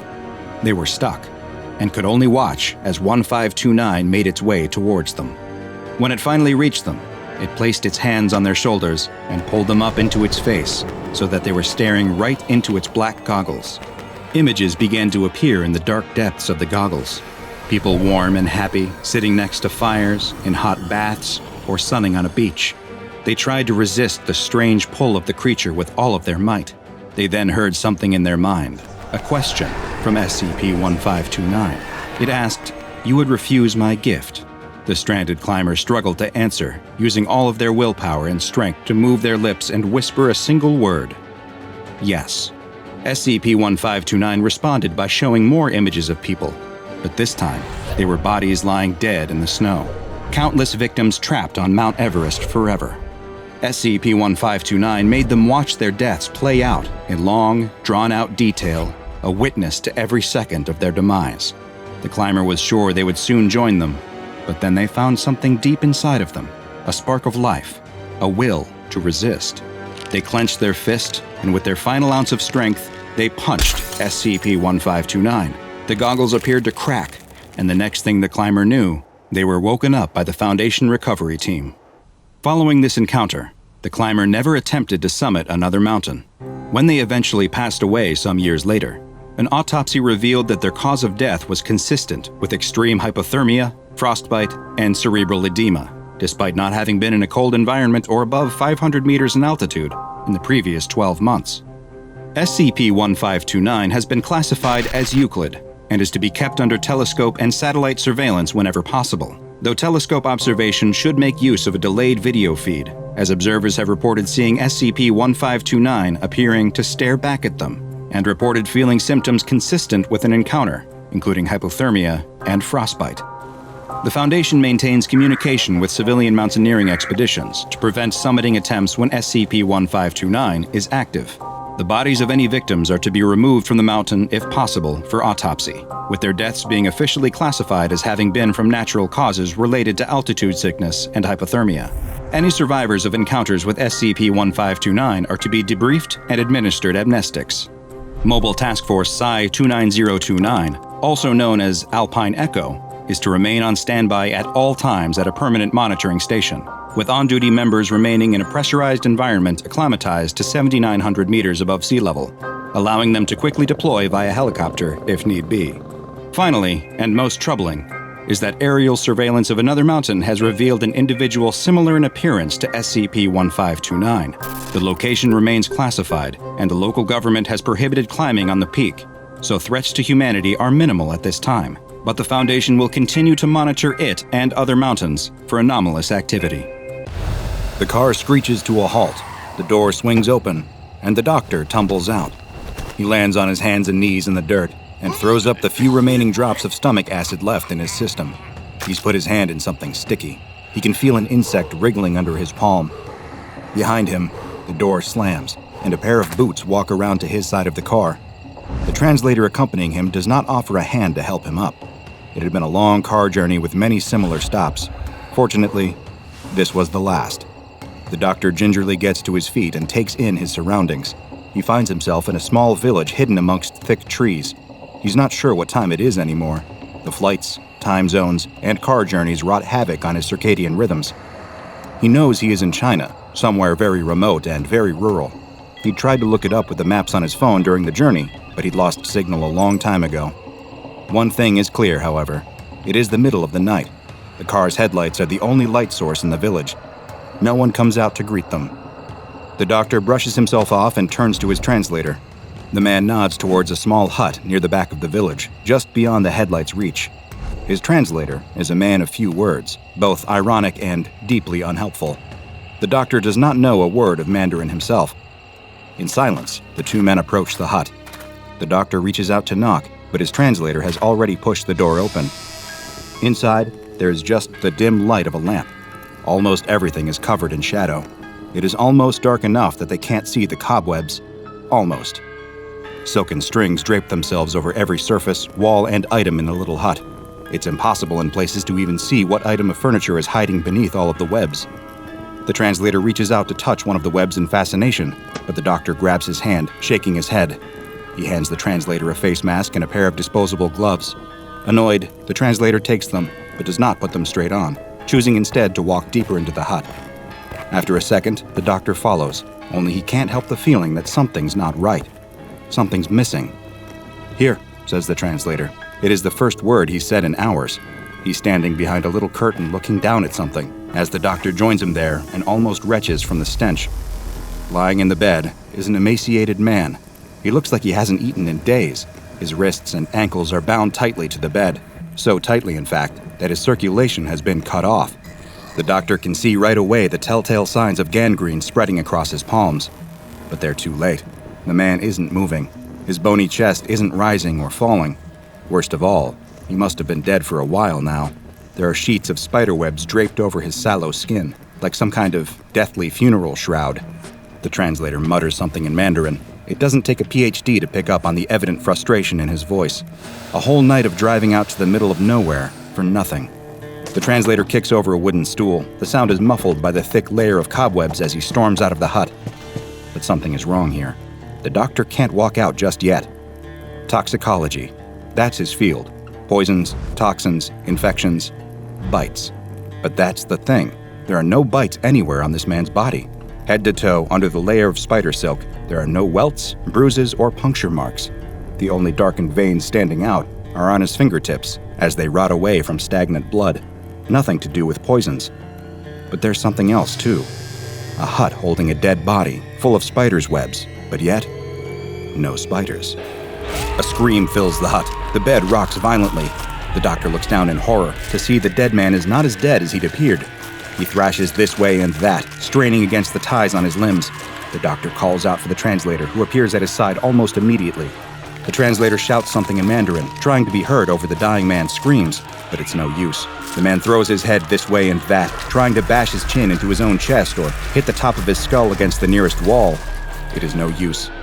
The man opens cloudy eyes that stare wildly around the room, searching for something, anything that could help him break free from his restraints. Without thinking, the doctor grabs the man's head and holds it steady. He peers into the man's weeping eyes. Bizarre. If he didn't know better, he'd say they almost looked as if they had spiders' webs built up beneath the eyelids, clouding out the man's windows to see the world. Small, silvery balls of thick liquid gather in the corners of them, too dense, too murky to be tears. From somewhere beneath the haze, the man's pupils find the doctor's. In an instant, his body falls still. It is almost as if he relaxed, completely. A guttural murmur comes from the man's throat. The doctor looks to the translator for help. Free me. The doctor looks down at his patient. This is the part of medicine he had always hated the most. At what point do you let someone go? At what point do you say it's too late? Is it even right for him to make that decision? Looking at the man lying in front of him, a wave of sadness washes over him. His initial assessment had been right. It is too late. Even if he could treat the gangrene in the man's limbs with amputation, there's still starvation and dehydration to deal with. And then the apparent venom from the spiders. Except, there are no signs of venom. Perhaps it isn't too late after all. With the right treatment, there may be a chance to... The man's wrist snaps, becoming a loose glove of broken bone that's easily pulled from the restraint. A foul stench of exposed, rotten flesh hits the doctor like a slap in the face. He reels back in horror as the man pulls his other decimated hand free too. Unbound by his bed, the man lets out an animalistic roar. Sitting up in the bed, he tips his head back and starts pounding at it with what is left of his hands. Jagged wrist bones, barely housed by paper-thin skin, slam repeatedly into his forehead, harder and harder with each hit. The doctor is frozen to the spot, staring as the man smashes his own head. Skin splits, revealing white bone. Bone cracks. Then, with one last effort that seems to take every remaining morsel of the man's energy, he turns and crunches his fractured skull against the wall, caving the front half of his head in like a deflated basketball. Silence, more terrifying than any sound, fills the hut. The doctor stares at the body. An almost comical image pops into his head. The head looks like just a red plastic bag that someone had left on the floor, full of shards of broken pottery. He almost smiles. But then, the spiders appear. Just one at first, then 10, then a stream, then an eruption, spewing out of the gaps in the man's head like water shooting out of a collapsing dam. The tiny pink spiders flood the room, shooting up the walls into every crack and crevice, writhing and rippling around their feet. That breaks the doctor's paralysis. He and the translator sprint for the door. They crash through it and cover the length of the village in seconds. Grabbing the door handles, they haul themselves up into the 4x4. The translator slams it into reverse and almost crashes into a tree as he turns them around and back onto the dirt trail. They drive all through the night, not talking. The doctor gets control of his breathing, but his heart does not stop hammering the whole time. He cannot shake the images that fill his head. Spiders, tiny pink spiders, everywhere. The sun is just rising when the driver suddenly pulls over sharply. His eyes are wide, his face deathly pale. He doesn't say a word as he sits forward, reaches down the back of his shirt, and pulls out one tiny pink spider. The doctor yells in shock and hurriedly grabs a sample pot for the man to throw the spider into. The two men sit there in the front of the car in the warm morning light, staring through the glass at the Arachnid. It looks soft. That's the most bizarre thing about it. Rather than having a hard, dark exoskeleton like other spiders, this one looks fleshy. No, that's not quite right. It looks fatty. Looks squishy like parts of the body that get exposed in traumatic crashes. Wrinkles and folds of pink, mushy cells with fatty deposits. Except it cannot be made from those kinds of things. It's a spider. As they watch, the spider seems to recognize their attention. It stands up on its back 4 legs and races the remaining ones in the air. It looks almost as if it is doing some kind of mating dance for them. It turns its back to them, revealing a pattern of brightly colored dots across its abdomen. The doctor drags his eyes away from the dance. The sun is gone. Night has fallen again. His stomach stabs at him in hunger. But that can't be right. It was sunrise only a few seconds ago. The headache had started as he sat down on his flight. Now, 5 hours in and somewhere over an ocean, he knows he is not going to sleep tonight. He can't get the image of all those spiders out of his mind. He needs to report this. And he will, definitely. But not yet. A spider crawls up the seat in front of him. His heart stops, and he sits back violently in his seat, eyes wide. On the floor of the plane, pink spiders everywhere. They're not real. They're not real, just his imagination. He needs some rest. That's what he needs. He'll fly home, wait for the headache to pass. Then he can call someone. But right now, he just feels too groggy to do any of that. The adrenaline of his hallucination passes as quickly as it had come. He can feel the glass pot in his pocket tapping occasionally, begging for his attention. His head aches. He runs a hand through his hair. That can't be. Is he really growing gray hairs already? In frustration, he reaches up and taps at his forehead. Much to his surprise, the headache disappears almost instantaneously. If anything, it feels good. He sits there for several minutes, drumming a couple of fingers against his forehead, and before he knows it, he's fast asleep. All his fears and anxieties long behind him. Only they are not behind him. Once he touches down, he goes straight home to his apartment. No spiders to be seen. Why not? Shouldn't there be more spiders? He certainly wants more spiders. His headache comes back. He drinks water, takes some medicine, goes for a nap, and turns off all of the lights. But nothing seems to work. Even the tapping stops working. More spiders. A call lights up his phone screen, an international number. He takes a long time to answer it. It's his translator. The man's voice is shrill, panicked, far beyond what the doctor had ever heard before, even when they'd been running from the spiders. The translator is not making much sense. His words are slurred, and his sentences stop and start seemingly at random. None of it makes sense. The doctor turns the volume on his phone down. It's too loud for his headache, way too loud. Government knows. Should have worn gloves. Too late. The pain. The pleasure. Using a hammer. Huh? None of it makes any sense. The doctor looks down at his phone screen. The call is gone. His phone is dead. Hadn't it been on full a moment ago? What time is it? And where are the spiders? He punches himself in the head. A smile spreads across his face.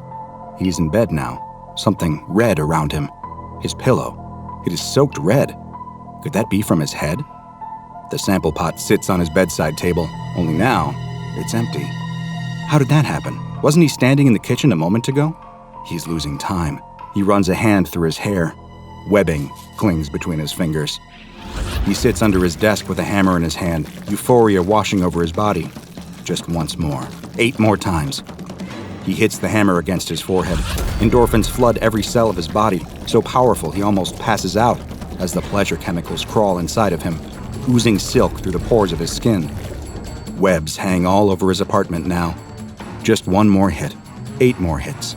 That feeling, it's just so. His wrists, his ankles. How many limbs? 4. Not enough. That light. Where is he? Figures crowd around him. It is hard to see them. Something's in his eye. Everything looks blurry and far away. The pain is back. His head. Someone, please. He screams and pulls against the bindings on his limbs. The pain. It's impossible. He needs to make it stop. Just one hit. Just one more hit from the hammer. That'll be enough. Something is behind his eye. He can feel it. Something crawling on the back of his eyeball. But that doesn't matter. None of it matters, except getting his pain to stop. No more headaches. Just one more hit. That's all he needs. The hospital staff have never seen anything like this before. They're out of their depth here. In the dead of night, they arrange for the doctor to be transferred to a specialist facility in the back of an ambulance. It is a challenge to get him out of his bed, as the spider's webs secreting from his skin have all but tied him to the linen. As fate would have it, a drunk driver gives the doctor his final wish. Not seeing a red light, the driver plows full speed into the side of the ambulance, sending it spinning off the road and down a hill, killing everyone inside, including the doctor. When police arrive at the scene in the early hours of the morning, they find the driver sitting on his own, staring at some small insect by the wreckage. The driver is unharmed by the incident. His only complaint as he spends the following night in police custody is that he feels a mild headache coming on. Anyone experiencing that headache is likely already too far gone from their exposure to SCP-632, an anomalous species of cognitohazardous arachnids nicknamed Intrusive Arachnid Thoughts. Unconfirmed reports of mysterious spider colonies have been springing up across Asia, particularly in rural China, for several decades in connection with this anomaly. In 1972, the population of an unnamed town in the Anhui province were found to have been almost entirely wiped out, an entire town of corpses, each with their heads caved in, brain matter missing. With 106 dead, with 23 injured, this case is to this day the deadliest confirmed SCP-632 breach. Strange as it may be, physiologically speaking, SCP-632 could be considered cute. Their bodies are squishy in texture, bright pink, and are in fact made up of human tissue, brain tissue to be exact, coated in a layer of protective fat. As happened to our unfortunate doctor, SCP-632 reproduces parasitically within the human skull. The exact mechanics of this process remain unclear. It is believed that SCP-632 infects its human host through a selection of sensory triggers. Those infected have each testified to having been exposed to the following. Firstly, viewing the pattern on SCP-632's abdomen exposed during the dance that the spiders often do under observation. Secondly, making physical contact with SCP-632. And lastly, through exposure to as yet unidentified chemical compounds secreted by the older SCP-632 instances. This is where luck was not on our doctor's side. He was smart enough to wear gloves during his encounter with SCP-632 in China, which may have been enough to protect him from being infected. However, upon his arrival as he fell out of the car, his hand landed directly in an SCP-632 web housing a solitary live spider. If he had remembered his car sickness tablets, this could have all been avoided. Within 3 hours of initial exposure to SCP-632, the subject will start to experience mild headaches, followed by an uncanny sensation that their skin is growing silk. During this period, MRI scans have found that small filament-like structures start to form within the host's brain tissue. As these filaments multiply and spread throughout the brain, the subjects report developing an obsession with spiders. The brain tissue steadily deteriorates, leading to changes in personality and mood, as well as irrational behavior. Over the coming days, the headaches grow more severe as the filament cells press against the blood vessels lining the inside of the skull. Subjects find that they can relieve this sensation by tapping or hitting their forehead, replacing it with a pleasurable feeling as the filaments release endorphins upon impact. This is part of the sinister final act of SCP-632's reproduction. After 6 to 7 days, as the host's headaches worsen, they find they have to hit their skull harder and harder to alleviate the pain and get that chemical high. Eventually, driven mad by the pain inside their head, they crack through their own skull. At this point, all of the gestating spiders that have been forming within the filaments in their brain, estimated to number between 80 and 200, can escape through the opening. Because of its unique containment difficulties caused by its cognitohazardous properties, SCP-632 has been given the Euclid object class. There is currently one live colony of SCP-632 stored in the Biological Containment Wing of Site-52. The colony is housed in a small enclosure measured 20 centimeters by 40 centimeters by 20 centimeters and sustained on a diet of insects and water supplied through a vacuum chute. All personnel that work in proximity to SCP-632 are regularly screened. Physical contact with any SCP-632 is strictly prohibited, and all personnel are required to wear protective equipment and respirators at all times while handling live or deceased specimens. They keep a close eye on anyone developing any symptoms, especially headaches, the feeling of silk on the skin, or intrusive arachnid thoughts. 2 men walk through a hot, dusty tunnel carved right into the rock. Their torches cast just enough light to see that the walls are covered with strange hieroglyphics. They've been in many tombs before, but they've never seen markings like these before. They spot something up ahead, a person slumped against the wall. One of the men rushes over and sees that whoever this was, they've been here a very long time. Nothing is left but bones and a few scraps of cloth. As the man examines the skeleton, his partner calls him over. There's something he has to see. He's looking through a hole in the tunnel wall, and on the other side is an enormous cavern. In the middle of the giant room is the strangest sight. either man has ever seen. An enormous, upside-down pyramid that stretches down from the roof of the cave. They look at each other in amazement before running down deeper into the tunnel, sure that it will lead them to the pyramid and the incredible treasures it must have inside. They can see through more holes in the tunnel wall that they are getting closer and closer to the pyramid. Finally, they reach an entrance into the uppermost and widest part of the structure. As they enter the upside-down pyramid, they see that the passages are at least twice as high as any they've ever seen, and are covered with more of the strange markings. They start walking through the passageway, and soon realize that there are numerous twists, turns, branching paths, and dead ends. It's a maze. The man turns to tell his friend that they should consider leaving and coming back with others, but he finds that he's all alone. They must have gotten separated at some point. He starts backtracking through the passages, turning this way and that, trying to retrace his steps. He abruptly stops, though, when he hears a strange noise. A metallic grinding sound fills the air. The man watches as the walls themselves start to move, shifting and rearranging themselves. Without warning, the open passage in front of him closes, sealing his path back. The man begins to scream. There's no answer to his cries. Panicked, he runs deeper and deeper into the maze, but try as he might, he can't find his friend, or the exit. How long has he been walking? Hours? Days? He can remember hearing the walls shift at least one other time. Exhausted, he sits down against the wall. He'll just take a little rest. Then it's back to work. He must be able to find his way out. He must escape. Hi, I'm Dr. Bob, and this is SCP-875, also known as War Criminals. SCP-875 is the designation the SCP Foundation has given to a massive underground pyramid whose exact location is a closely guarded secret. As of yet, no record of the pyramid's construction has been found in any historical documents, though there is evidence that suggests SCP-875 is a man-made structure. While the outside of SCP-875 is made of normal sandstone like the pyramids of Egypt, there is an inner layer composed of a metal alloy that has yet to be identified. The first floor of SCP-875 is accessible through a tunnel and contains a number of passageways that appear to have been built for entities much taller than humans. These passages are arranged into a maze-like configuration, complete with double backs and dead ends.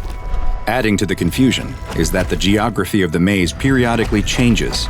Mechanisms located within the walls and floor activate automatically every 48 hours, completely changing the layout. While anyone unlucky enough to be trapped within the shifting walls of SCP-875 may find themselves unable to leave by the path they entered, there are a number of hidden pressure plates and levers that can be found throughout the labyrinth that open up sections of the wall, creating new paths and shortcuts. But these switches also cause the release of what the Foundation has designated SCP-875-1. SCP-875-1 are small, flying insect-like creatures, approximately 6 centimeters long, with a mass of roughly 3 grams. They bear no resemblance to any known species of insect on Earth, suggesting that their origin may be extraterrestrial.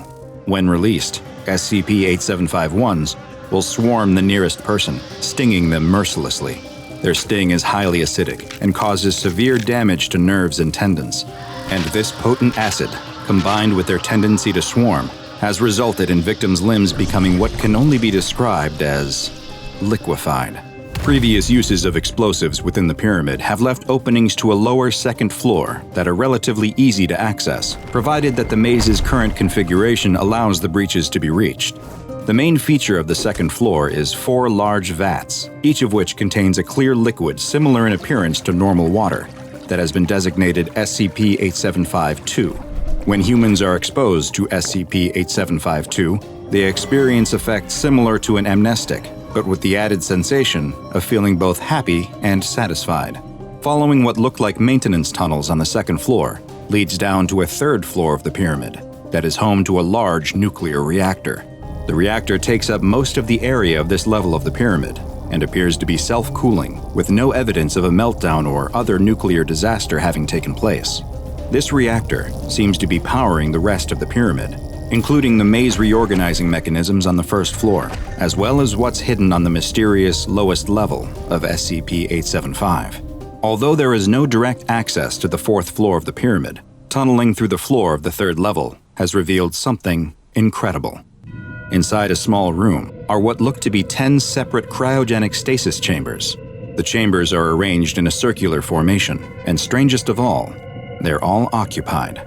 Inside each pod is a large insectoid creature roughly 3 meters tall and weighing 240 kilograms that have been designated SCP-875-3. 3 of the creatures appear to have died from their stasis chambers failing at some point in the past, and heavy decomposition has set in. Several other of the insectoid creatures are heavily damaged, though it is unknown if this is due to issues with the pods, or if they had sustained injuries prior to entering stasis. While it is not known what exactly these creatures are, where they came from, or if their origin is even terrestrial, examination and analysis of some of the images carved into the walls of SCP-875's first floor have provided interesting information.